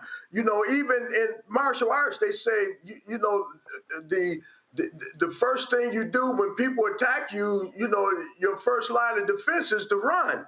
We don't even do that anymore, Mr. Martin. We just stand there and just let things happen to us. And that's why I'm so frustrated. You know, I always say, man, why do you keep letting things happen to you when we can make things happen for us? Here in Milwaukee, we like 42% of the population. A lot of people don't even know that we have black folks here in Milwaukee. The Hispanic community is like 18%. That's 60%. And then all the other nationalities that are here besides white folks, man, we have the power to do what we need to do, but we like Ferguson. You know, we like Ferguson, Missouri. We just let things happen to us when we have the power to stop it, because all the things we fought for in the past, we don't take advantage of. We fought for voting rights. We fought for education. We fought for jobs. We fought to be part of unions. And now we don't even go as far as we need to go to be assured that those items that we fought for are positive in our lives. We just don't do that, and that is so mind-boggling to me. See, So I'm with you. You know, I missed you when you were here in town because I was at Pastor Valerie's church, but I saw you later. You were great. Thank you. I appreciate it. And so, you know, I keep making the point that I really want black people to understand that the most guaranteed way for somebody to win is if we don't show up. And if we vote, and the number I keep saying is voting at 70% of our capacity. I got questions for two of my panelists. I'm going to go to Reese first, then Nola. Reese, what's your question? So much for the work that you're doing. Are there any particular voting precincts that you feel have the biggest impact if you were to, like Roland said, increase the turnout of those who are actually registered? And then if so, how are you all targeting those precincts and those voters? You know, and so to the polls, you know, we really target our churches. So I have about 406 pastors on a roll. And every time it's time to vote, I communicate with those pastors, and hopefully we can get them to communicate to the communities that their churches exist in. And that's just about all the black community, especially 53206, which has the highest crime rate. It has the highest incarceration rate. It's like last in the country and people going to jail. I mean, all these things. I don't know if you know this, but Milwaukee is like almost last in every positive item that Americans appreciate in this country. I don't know if you knew that or not. I mean, housing, jobs, all those things, homeownership, all those things, we're like dead last, and people are not believing that they're not free. It reminds me what Harriet Tubman said. I could have freed a lot more people, but I just can't convince them that they're not free. I'm like, man, do you know we're getting done here? And it's so sophisticated and subliminal that they don't even know that you're being bamboozled. You know, I have to tell people every day, I say, look, you're not even the minority anymore. I mean, even in the world, we're not the minority. 8% of the world is white, 92% is people of color. And I'm just like, you know, we've been bamboozled so bad that we believe the story that we've been told. That's all to it. And that's what's got to change. Nola? Reverend Lewis, there's so much that I want to say, but Roland is going to give me the side eye. But I feel your passion, and I feel, you know, your frustration. And so my question is about that. It's more of a messaging question.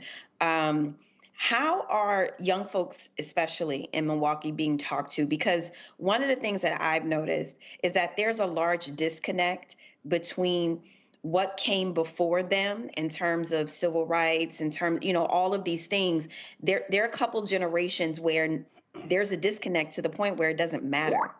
How are you drawing these connections? Like, what's the messaging look like, especially when you're trying to talk to young folks who have horrible education and do not see any job, any jobs in their future? You know, that's a great question because that, man, we're deep into colleges right now.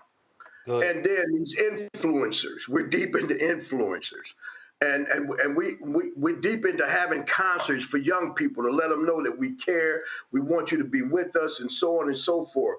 But I'm going to tell you, the other team is playing hardball. You know, I try to tell, you know, the Democratic Party, I said, listen, man, you got to be a little bit rougher. Man, you got to be a little bit stronger. You got to fight a little bit harder because these guys, they're not playing. You know, I just heard the other day that Elon Musk is paying people $100 to come and sign some kind of petition, and then they try to talk him into going and vote. I'm saying, and we can't even give people water when they come and line up to the polls. I'm like, what is wrong? What's wrong with this picture? Why don't we fight harder? And that's why I say, you know, it's going to take us to fight hard because nobody else is going to fight hard for you like you fight for yourself. And I keep trying to tell people, I say, hey, man, stop waiting on the cavalry. The cavalry is not coming. You are the cavalry. You need to be making decisions about your community, and we certainly need to be into these local politics because we can certainly control that with ease. But we are so bent on believing that we have no power. Right. And that's why we exist. We just keep telling people you do have power, and we proved it over and over again. How you think we got the other Supreme Court judges? How do you think that we got the governor who they said couldn't be beat? How do you think that happened? That was because we expressed ourselves in times when we were really needed. And that is so important because I'm going to tell you something. And listen to this. You know, we always have to deal with our enemies, but we have to deal with our friends also. When Mandela Barnes ran for senator, 30,000 Democrats voted for Senator Johnson. But lost by about 30,000 because 30,000 Democrats voted for. Actually, even worse. That was a 50,000 voter drop off. That was a 50,000. Look, I know it well. It was a 50,000 voter drop off in Milwaukee alone from the previous election, and he lost by 30,000 votes. Right. The point that you made about Elon Musk, go to my iPad, Henry. Elon Musk has given $1 million to a person in Green Bay who signed a petition opposing activist judges. He's paying people $100 to sign this petition. So here's the whole deal. And this, I need every black person in Milwaukee and Wisconsin who hears my voice to understand. Elon Musk may be doling out $100 and $1 million, but guess what? He's not a resident of Wisconsin. He does not have a vote. And so if black people, maximize our vote in Milwaukee and Wisconsin, guess what? That Republican can lose. And we know what that means. And the facts are already there. Democrats, when that woman won last year by 11 points, when they got on the court, they changed partisan gerrymandering. They dealt with ballot drop boxes. They restored powers to the governor that people voted for. And so I need black people to understand. And see, some of y'all Simple Simons, this ain't about shilling for Democrats. It's saying who stands with folk who are going to advance an agenda that black folks support. Earlier, Greg, you may have missed the top of the show that the Trump MAGA folks stopped a racial discrimination lawsuit in Texas where Texas was discriminating against black folks and others when it came to federal funds. MAGA comes in and they pull it and the case is going to be over. And so this is about advocating for black interests, and you got to say one of these folks are going to win. So this is real simple. Y'all put the photos up of the candidates. Everybody black in Wisconsin and Milwaukee, I need you to hear my voice. That guy on the right, Brad Schimmel, that's who Elon Musk has put $17 million behind. He is not supporting the woman on the left. I can say it, Milwaukee, Wisconsin, you vote for Susan Crawford over Brad Schimmel. Greg, as simple as that. Y'all keep up the good work. We're going to keep pushing this thing. We're going to have another group on the show on Monday because that election on Tuesday is too damn important. And so, y'all, Soldier in the Polls there, Soldier in the Polls in Milwaukee. This is how you can access their social media on Twitter. I don't call it X, Instagram, TikTok, their website, Facebook as well. Greg, we appreciate it. Thanks a lot. Keep up the good work. Thank you, Doc. Folks, y'all want to understand how you confront power. This is what happened yesterday in Tennessee. You had a white Republican who had the audacity, the unmitigated gall to insult Tennessee State Representative Justin Pearson. Pearson was up talking about a particular bill, and you had this Republican who dared then to challenge him by saying, well, we've been here, where have y'all been? Roll a video, please. You've been here, we've been here working, where have you been? Well, that set Representative Pearson off because he had been dealing with the tragic death of his brother. And at the end of the meeting, Pearson wanted to get in homeboy's face. Well, Representative Pearson joins us right now on Roland Martin Unfiltered. And you had folks who were grabbing you, Representative Pearson, holding you back when you got in that Republican's face. And he sat there stoically with a smart-ass grin on his face. But he knew exactly what he was doing. He knew why you had not been there. And so that was about insulting, frankly, your integrity, your credibility, and your honor as you were taking care of your family in the wake of your brother's tragic death. Absolutely. The vitriol that's coming from Republicans in the state of Tennessee, like Andrew Farmer, and across this country, is doing nothing but seeking to destroy, denigrate, and divide people. And it was very hurtful and harmful what he was saying, because the truth is my fiance was watching that video, my mama was watching it, my daddy was watching it, my other brothers were watching it, our entire community was watching him really try and be, not try, but be vitriolic toward me after the tragic loss that we have suffered. That's been the most painful, most difficult time of our entire lives. And so, yes, I went to approach him and to let him know that that's unacceptable. And we cannot allow what's happening with Trump and Musk and their attitudes and the way that they're treating people and exiling and trying to silence voices and bully people become the norm. I refuse to allow it to happen, and that attack to happen on my brother, God rest his soul, Tim Pearson, but also to my family, to my community that I love, appreciate, and serve. And we all have a responsibility of standing up and speaking up when we see people doing things that are hurtful and that are harmful, particularly when we're talking about sensitive issues such as homicide, such as suicide. And the legislation that I was bringing forward was intended to repeal permitless carry, which we have in our state.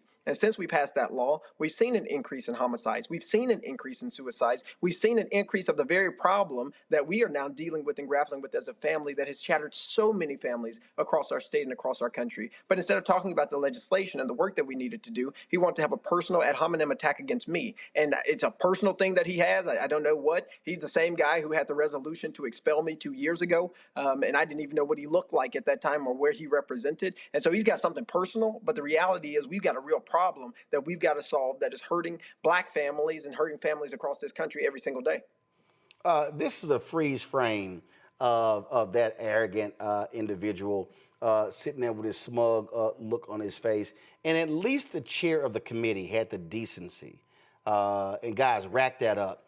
The chair of the committee had the decency after this guy attacked you to talk respectfully and as what you dealt with. And I don't know if the person who spoke is Democrat or Republican. Y'all, Republican. This is what so just play what he said. This is how you handle that. Go ahead and play it, guys. Previous question has been called on the bill. We have objection. Okay. We are now voting on previous question. All those in favor of previous question, say aye. Aye. Those opposed? No. And the other people who died. And when after this idiot, Andrew Farmer, continued his attack on you. And guys, go to my iPad. This is Chairman Clay Doggett. Representatives, Mr. Representatives, I know this is a very difficult time for you to be back up here. I'm sorry for all the things that you've experienced. You've been a great uncle. You've done the things that you were supposed to do to help your family. I understand that. If I was in the same situation you were in, I would be doing the same thing. I understand that. Okay, I know tensions are high up here today. Disrespect is high here. It is.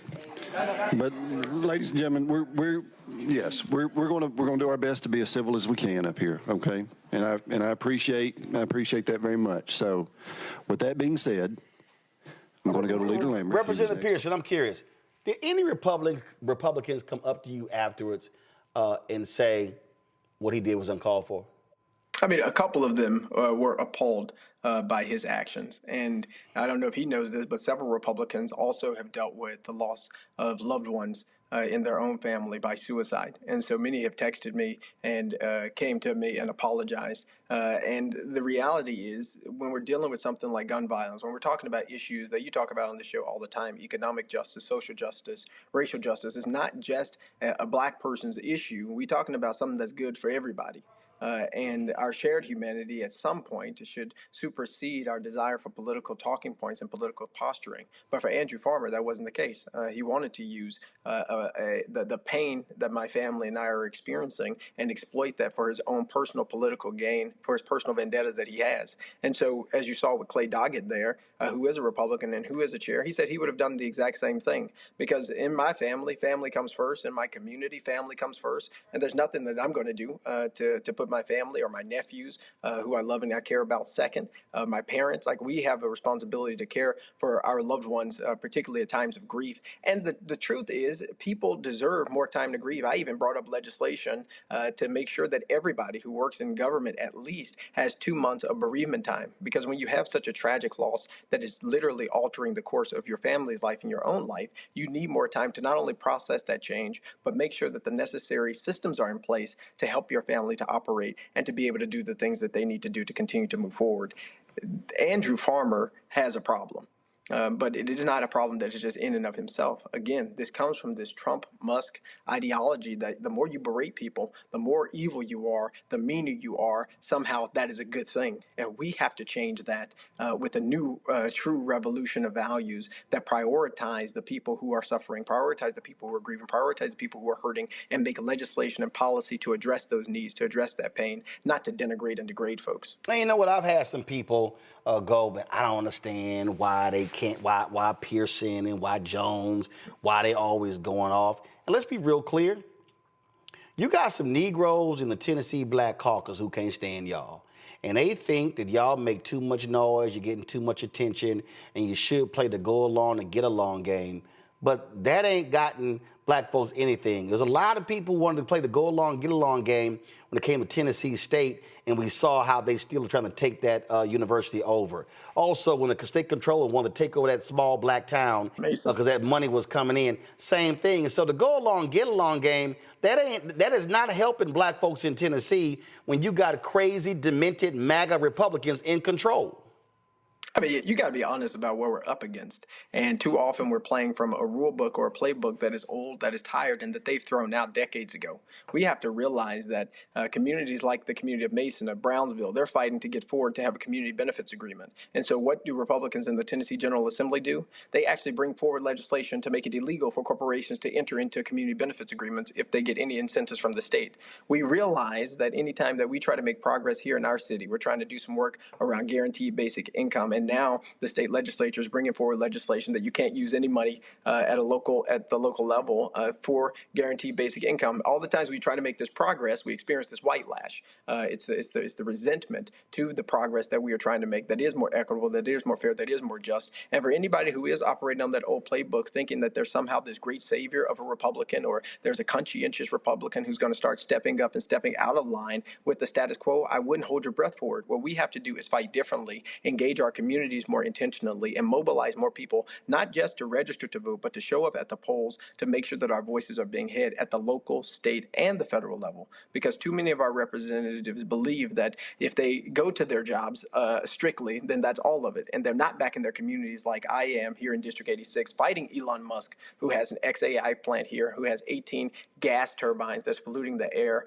with formaldehyde at 10 tons per year, right? Like, we got issues that we need our elected leaders to be on the front lines of and to be working alongside community organizations to help to address. We cannot operate as though this was 10, 20, 30, 40, 50, 60 years ago. We have to start planning, thinking that far into the future, and realizing that if we continue to be silent, if we continue to allow our people to be disrespected, allow ourselves to be denigrated and disrespected, they're going to say that this is what we desired and this is what we wanted. I refuse to do that on behalf of my district, on behalf of my family, because I know that if we do not resist, if if we do not dissent, they will say that we are assenting to the pain and to the travesties that they are causing all across our country. Whether you talk about Dodge and the hurt to veterans and to Social Security and to Medicaid, or you're talking about right here in Memphis, seeing the White Chamber of Commerce exploiting the people in this community to allow Elon Musk to do whatever he wants without any recompense. We've got work to do, and we need elected leaders who are going to rise to meet this moment, who are not going to bow down, be broken and bent by the status quo. And let's be real clear, they only believe in local control when they are the ones who are in control. So they want to tell Memphis how to spend Memphis's money, which is black people. They want to tell Nashville how to spend Nashville's money. I'm going to go to my two panelists with me. Nola, your question for Representative Pearson, then Reese, go. Representative Pearson, first of all, young brother, you were so impressive. I really need you to know that. And you are carrying the world on your shoulders, and you were doing it just with elegance and grace and a ferociousness that I truly admire. So I just want to say that you are so impressive. And I'm sorry and not sorry what happened, because you mentioned this idea of revolution of values. And I want to stay there for a while, because you're right. So much of this is about the cruelty. It's about getting people to bend the knee. It's about, taking the hood off, essentially, and thinking you're supposed to scare somebody after you take the hood off, right? But my question to you is about this revolution of values. This, to me, is important, and it's what's missing in the messaging. What do you say to the party behind closed doors in terms of messaging and what's going right and what's going wrong? Mm-hmm.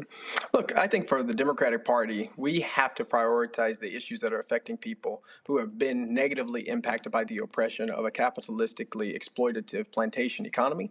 We have to address the reality of our situation that has two billionaires, it's literally the Trump-Musk administration, hurting the future prospects of our nation. And to my colleagues and to people in the party, look, we work and we fight for working class people.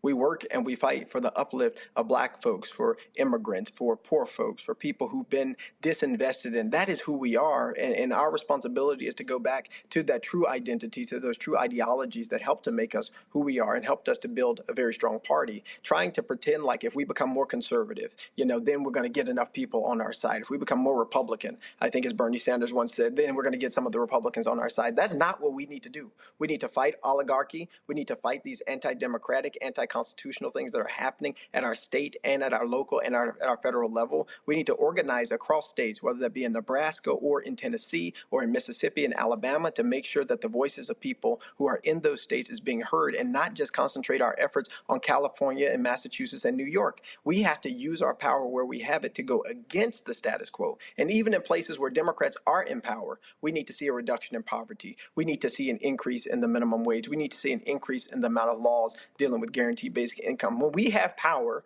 we've got to use it. And where we don't have power, we have a responsibility to build it. But we don't build it on the backs of people who are already oppressed. We don't build it on the backs of people who are already suffering. Instead, we come to those communities and do things for those communities to help them and to show them that, look, we are in this fight, not for every 4 years for a presidential election, but for county commission, for public utility board, for city council, for the mayoral race, for the sheriff's race, because we want you to live a life of peace, of joy, of happiness that God's called for you to have. We are not there yet. I think Ken Martin and some of the other folks have a different vision than we've had in the past that we need, which is proximity to poor folks, proximity to working class folks, proximity to people who have not had access to power. That's what we have to do as a party, and that's our work. It's not to be friends with all the billionaires and millionaires and then shut up as they pollute the environment that we breathe. Reese, of course, moderated a conversation on Monday between DNC Chair Ken Martin as well as Congressman Hakeem Jeffries. We streamed that right here on the Black Star Network. Reese, what's your question? Thank you, Roland, for streaming that. I did see that. First of all, Representative Pearson, my condolences to you and your family. And I absolutely salute the fact that you have been tireless in your work. Your advocacy extends beyond being an elected official and the votes that you cast. And I know that throughout your career, the Republicans have been trying to silence you as much as possible. And that stunt that POS, I'll be respectful, tried to pull is a part of the pattern that Republicans use in trying to deflect away from what they're doing. So I would just like to know for a second, he was deflecting and he was trying to put it back on you in a very disrespectful way. And civility is not what they're really looking for. They're looking for you all being docile because they are the opposite of civility. So if you can, for the audience, just give people a handful of things or one or two things that these folks are trying to deflect away from by constantly trying to silence you and your colleagues. Yeah, I mean, the silencing of elected leaders who have been sent by their constituents to speak on their behalf is something that is becoming a core tenet of the way that the supermajority Republican Party in the state of Tennessee and so many other places is operating. Another way that you see this show up is in legislation. Bills that Democratic representatives bring forward oftentimes don't get a second in committee, which means that they don't get heard, or committees get closed right before that representative speaks. That's actually happened to me. Right before my bill was presented, they adjourned the committee for the rest of the year. Right? These attacks are anti-democratic. They're anti-constitutional and anti the principles that we're supposed to espouse, not only as elected officials, but as people who live in a democracy. And when you're thinking about the personal interactions, you saw what happened with Andrew Farmer and me, right? That's not uncommon, right? The disrespect that exists for representatives, particularly representatives who are black, is a part of the modus operandi of people. And then they're going to say, well, nobody mentioned race, right? Like that's going to, again, a deflection from the reality. But what haven't we done is what I started to explain to Representative Farmer while I was helping to take care of my nephews and our family is continuing to mend from this tragedy. What haven't we done? We haven't expanded Medicaid in the state of Tennessee, and 300,000 people are uninsured, especially those in rural areas and in different parts of the state that aren't even in Memphis and Shelby County that I represent. What haven't we done? We haven't made sure that immigrants and undocumented people are getting access to the resources that they need to be full participants in this society. What haven't we done? We haven't increased the minimum wage from $7.25. It's the exact same thing as the federal minimum wage. And so we are having people who are consistently living in poverty, and our income, median income here in Memphis, is $32,585, which isn't enough for anybody to live off of in an adequate way. We haven't improved the educational quality and outcomes of people.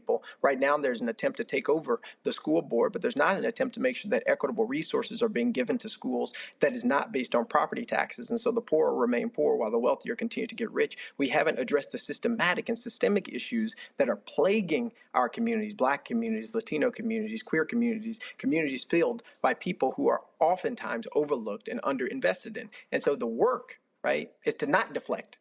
It's to get in the trenches. Is to ask hard questions, is to use the research and the data. And if the articulation of my words and the education that I've been blessed to be able to get, because my mama's a teacher with a doctorate degree and my dad is a preacher with a master's from Howard University, upsets you, that's your problem. But my responsibility is to advocate on behalf of our community using the information that I know can help us to move things forward. And we all have to do that. It's all of our responsibility to stay engaged and to continue to this fight for justice and to build this movement for justice rooted in love. Period. Again, Representative Pearson, condolences to you and your family for your loss. It is never easy to when a loved one, whether it's a mother, father, brother, sister, passes away, but also keep up the fight, keep standing firm. And they hate when you're righteous. They hate when you bring the fire. What they really want is they want a lot of us to just shut up and be quiet and fold. They want us to be like a lot of the people who have given up, who no longer want to be in this fight. But as I always, I love playing that video from the Tuskegee Airmen when that in the movie Red Tails by George Lucas, and I purposely keep that.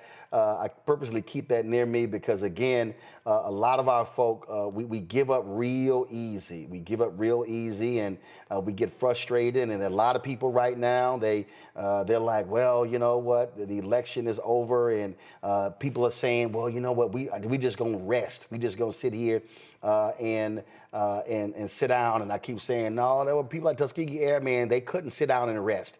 They could not sit down and just say, well, we're just gonna give up. And I always play this scene. And so this 15 seconds, if you don't have it on your phone, I keep it on my phone whenever you need it. And actually, there's a couple that I always play. This is one of them. Watch this. Nothing's difficult. Everything's a challenge. Through adversity to the stars. From the last plane to the last bullet to the last minute to the last man, we fight. We fight. We fight. We fight. We fight. We fight. And that really is the story of black people in America. That's it. That's it. We fight. We fight. And we can't not fight. And praise God, Roland, that there were some people who didn't know who we were going to become that fought for us. And we know that generations from now, there are going to be people who come who will say, praise God, that there were some folks who fought and they never knew our names.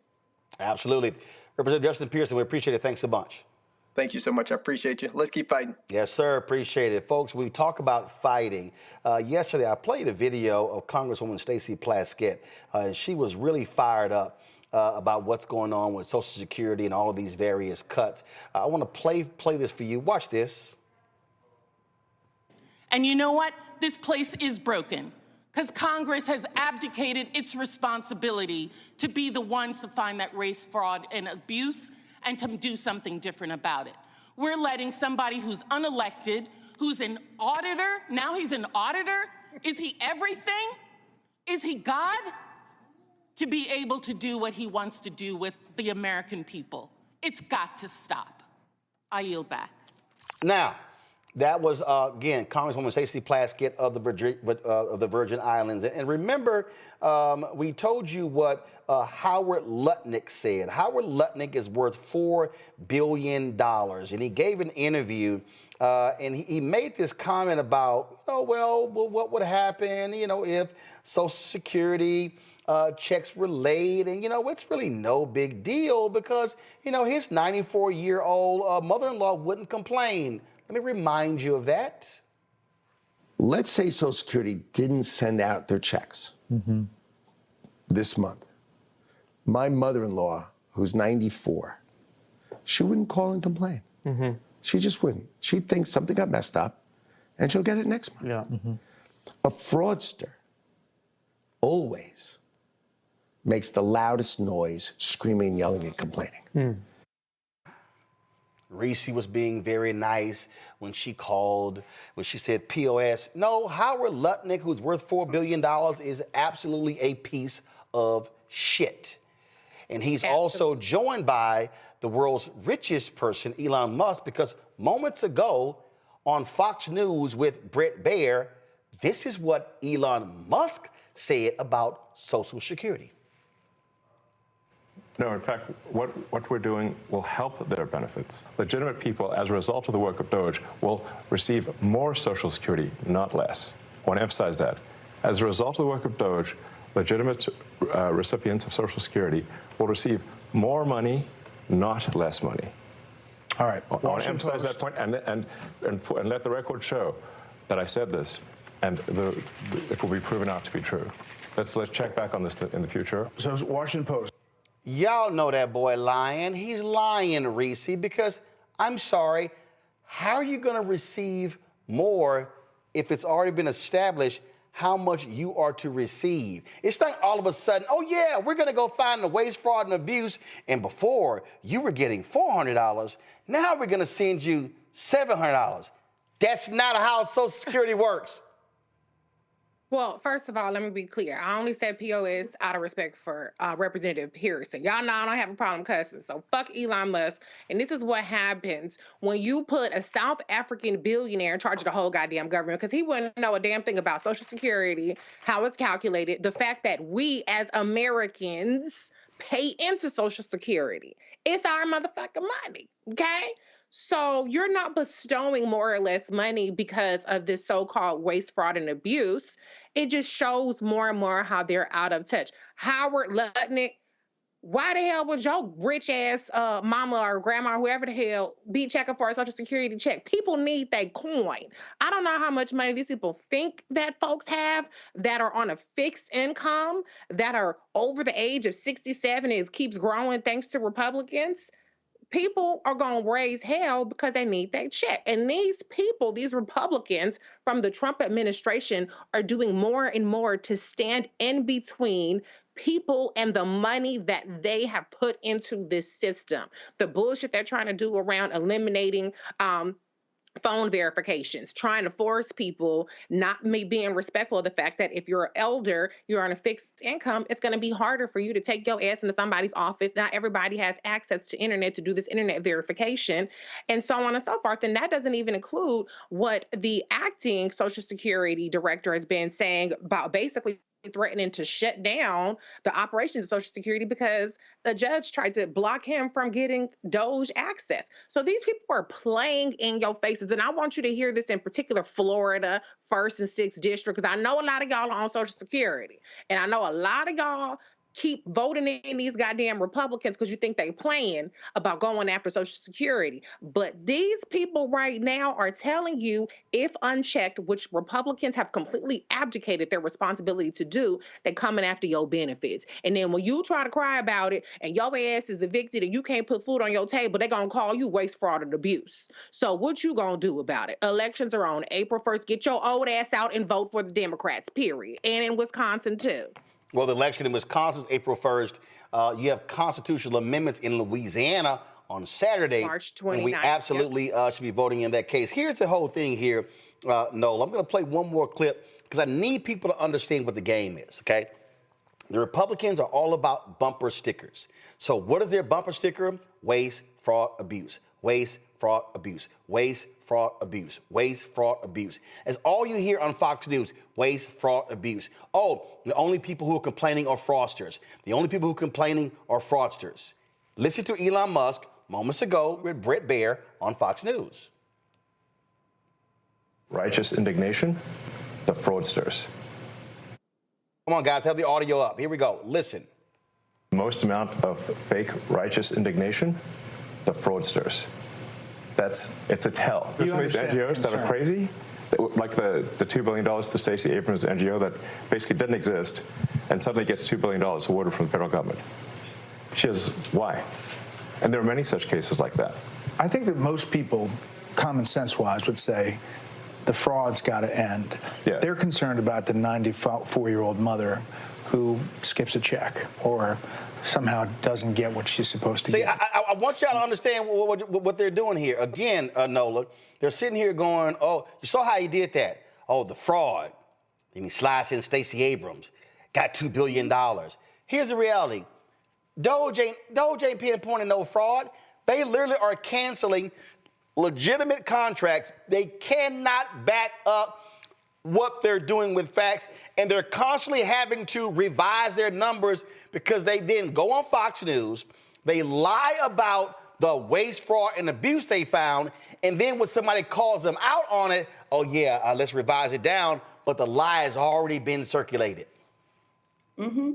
They were rolling out messaging. They were testing messaging. That's what that was about.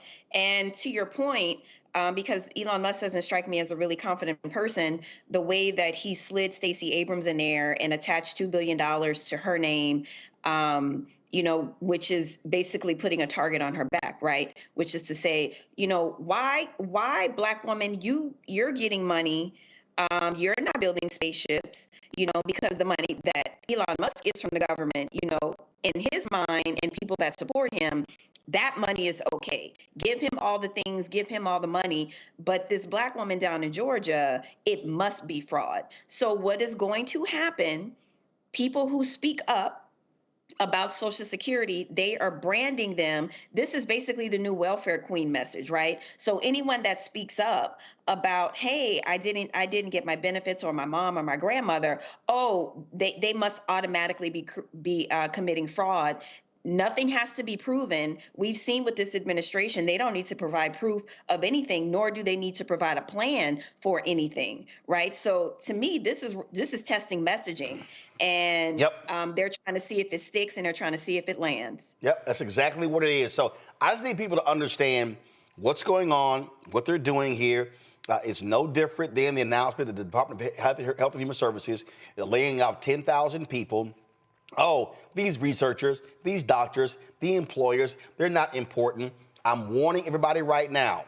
Watch what happens when you see an increase in salmonella cases. You're going to see an increase in drinking water cases because they are getting rid of all regulation. They're getting rid of inspectors. They're getting rid of people who are there to keep us safe when it comes to prescription drugs, when it comes to testing, when it comes to studies.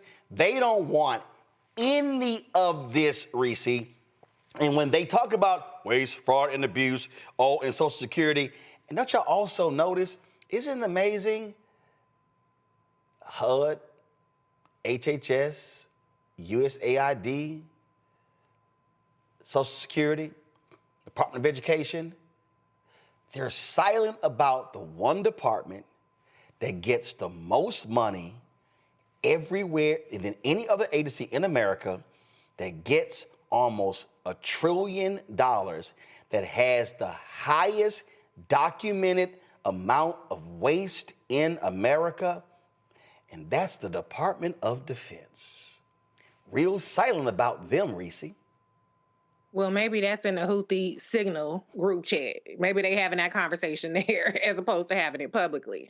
But the crazy part, Roland, was they actually increased in this past continuing resolution the budget for the Department of Defense. And so they are cutting federal workers, but certainly that money is going to go to contractors like Elon Musk, who has got his paws in every single doggone bucket. But the reality is we have to look at all of these policies that they're putting out, the way that they're dismantling our healthcare infrastructure, our educational institutions, because those are largely funded by research grants, the way that they are attacking Social Security, Medicare, Medicaid, SNAP, it's referred to, food stamps, SNAP food stamps. All of these things put together, and by the way, climate change, combating all that stuff put together, it paints a very clear picture. This is about pruning the population. It is about getting rid of the people. They think that we're the waste, fraud, and abuse. We're the waste. They want to get rid of the human waste, the people that they think are sucking on the teat of the billionaires, even though the billionaires are using our resources to buy them yachts and trips outer space. We're the waste. And once people start to realize that they don't see the humanity of people who have different abilities. They don't see the humanity in Black people. They don't see the humanity in people outside of the United States. Then they will understand that the waste is us, okay? And they're never going to be satisfied until they diminish the wasteful population. So this is a matter of survival that people have to understand. It is truly about life or death. It is truly about generationally, are we going to be better off because of these policies, if we even around to have that conversation? And so just so you know, this is a story I pulled up, Nola. You take the F-35 Joint Strike Fighter that was supposed to cost $200 billion. The lifetime cost of that program has soared to $1.7 trillion and has more than 800 unresolved design flaws. And it shows you and you're going to love this graphic right here. The Pentagon has a budget of more than $800 billion a year. In its most recent audit failure, the Pentagon could not account for over half of its assets. But DOGE ain't going near the Pentagon budget. They'd rather focus on Social Security checks of old folk in America. Well, this is part of the problem where you move fast, you break it, and you keep building, right? This kind of Musk way that we've adopted in terms of innovating. He criticizes NASA for saying that, they move too slow, they move too slow, they move too slow. We have to go faster, build harder. And if we break it, we build it all over again. You could see them applying that same sort of strategy to the way that they're approaching the federal government. They don't care if they break it. They don't care if they break it. And so when you think about DOD, and when you think about how so much money is spent and so much money just completely evaporates because they're trying to innovate, they're trying to innovate, but at the same time, they're trying to innovate, they're trying to compete, but they're going fast. They're going fast, and they're breaking things all over the place. And that creates this kind of waste, right? This creates this waste. And like you said, once upon a time, there was a division of kind of like national security and foreign policy labor, where Department of State, diplomacy first, got more of that chunk of money to go out into the world and to lead with diplomacy. But then there was a shift. There was a policy shift, and DOD has, over time, definitely been the agency where the money kind of goes and disappears. So, I don't have much to say beyond that, other than I just don't think this model of go fast and if we break it, do it all over again, I do not see how that is a sustainable model. Indeed, indeed. All right, then, folks, I certainly appreciate you, both of y'all joining us on the show. Thank you so very much. Of course, Greg, thank him for joining us earlier as well. Appreciate it, folks. That is it for us. Hey, tomorrow we're going to be live streaming the Teacher of the Year Gala of Friendship Public Charter School. I am emceeing that again. I think this is either the 8th or the 9th consecutive year I've done their gala, so look forward to that. So we'll be live streaming that. So check that out. Also, lots of great content we're going to be having this weekend as well. And so even when we are not live, we still are pumping out our content. Also, don't forget, we actually have a 24-hour streaming channel on our YouTube page. So you have the YouTube page. We also have that streaming channel, so y'all can check that out as well. So if y'all got beauty shops and barber shops, y'all can just pull that up, and that thing just runs continuously. And so please do that. Don't forget, your support is critical for what we do. You heard me discussing earlier how these ad agencies completely screw us over. And I'm telling y'all, I met with all of them, and all we've gotten is lip service. Just a bunch of meetings, same old nonsense, nothing else. No money, no insertion orders, more lip service. And so your support is absolutely critical for the work that we do, for the expansion plans that we have. And like I say, I literally was talking to business writers today, because as a business vertical we want to focus on, we're completely redoing blackstarnetwork.com. I signed that contract with a black-owned technology company out of California. And so we're trying to make this thing happen. If you want to support the work that we do, and look, I got no problem telling y'all right now, listen, that's going to cost at least $20,000. And so that's real money that we're going to be paying out. And so when you give, understand what you are supporting. So if you want to support us via Cash App, use the Stripe QR code. Here it is right here. If you're listening, go to blackstarnetwork.com. You can also use the Stripe QR code if you want to use credit card as well. You can go to, of course, you want to send your checking money order at P.O. Box 57196, Washington, D.C., 20037-0196. PayPal is R. Martin Unfiltered. Venmo is RM Unfiltered. Zelle, Roland at RolandSMartin.com, Roland at RolandMartinUnfiltered.com. Download the Black Star Network app. We're about 8,000 away from hitting 150,000, so I'd love for us to hit that. And so please, you can download the Black Star Network app. Apple phone, Android phone, Apple TV, Android TV, Roku, Amazon Fire TV, Xbox One, Samsung Smart TV. Also, you can get your Roland Martin Unfiltered Black Star Network gear. Get that as well, folks. The merchandise, of course, T-shirts, hoodies, wall art, mugs, you name it. You can also get our new shirts, hashtag We Tried to Tell You, FAFO 2025. And also, don't blame me, I voted for the black woman. Go to rolandmartin.creator-spring.com, rolandmartin.creator-spring.com. The QR code is there as well. Or go to blackstarnetwork.com. Get my book, White Fear, How the Browning of America is Making White Folks Lose Their Minds, available bookstores nationwide. Get the audio version I read on Audible. And you can also, of course, download the app Fanbase. Y'all be sure to download Fanbase. We want to pick up another 1 million followers to Fanbase. And you can, of course, also, if you want to invest in Fanbase, about $10.9 million, approaching $11 million has been raised. The goal is to hit 17 million. Go to startengine.com/Fanbase for more information. Y'all, that's it. I'm going to see y'all tomorrow right here on Roland Martin Unfiltered on the Black Star Network. If y'all want to see more of our content, you missed the show yesterday, a lot of our great segments, go to our YouTube channel. You can see all of that. And keep in mind, the reason we want you to go to the YouTube channel, because we drive more revenue there. So when you watch our videos, when you share our videos, when you are passing them around to friends, this is what we want you to do.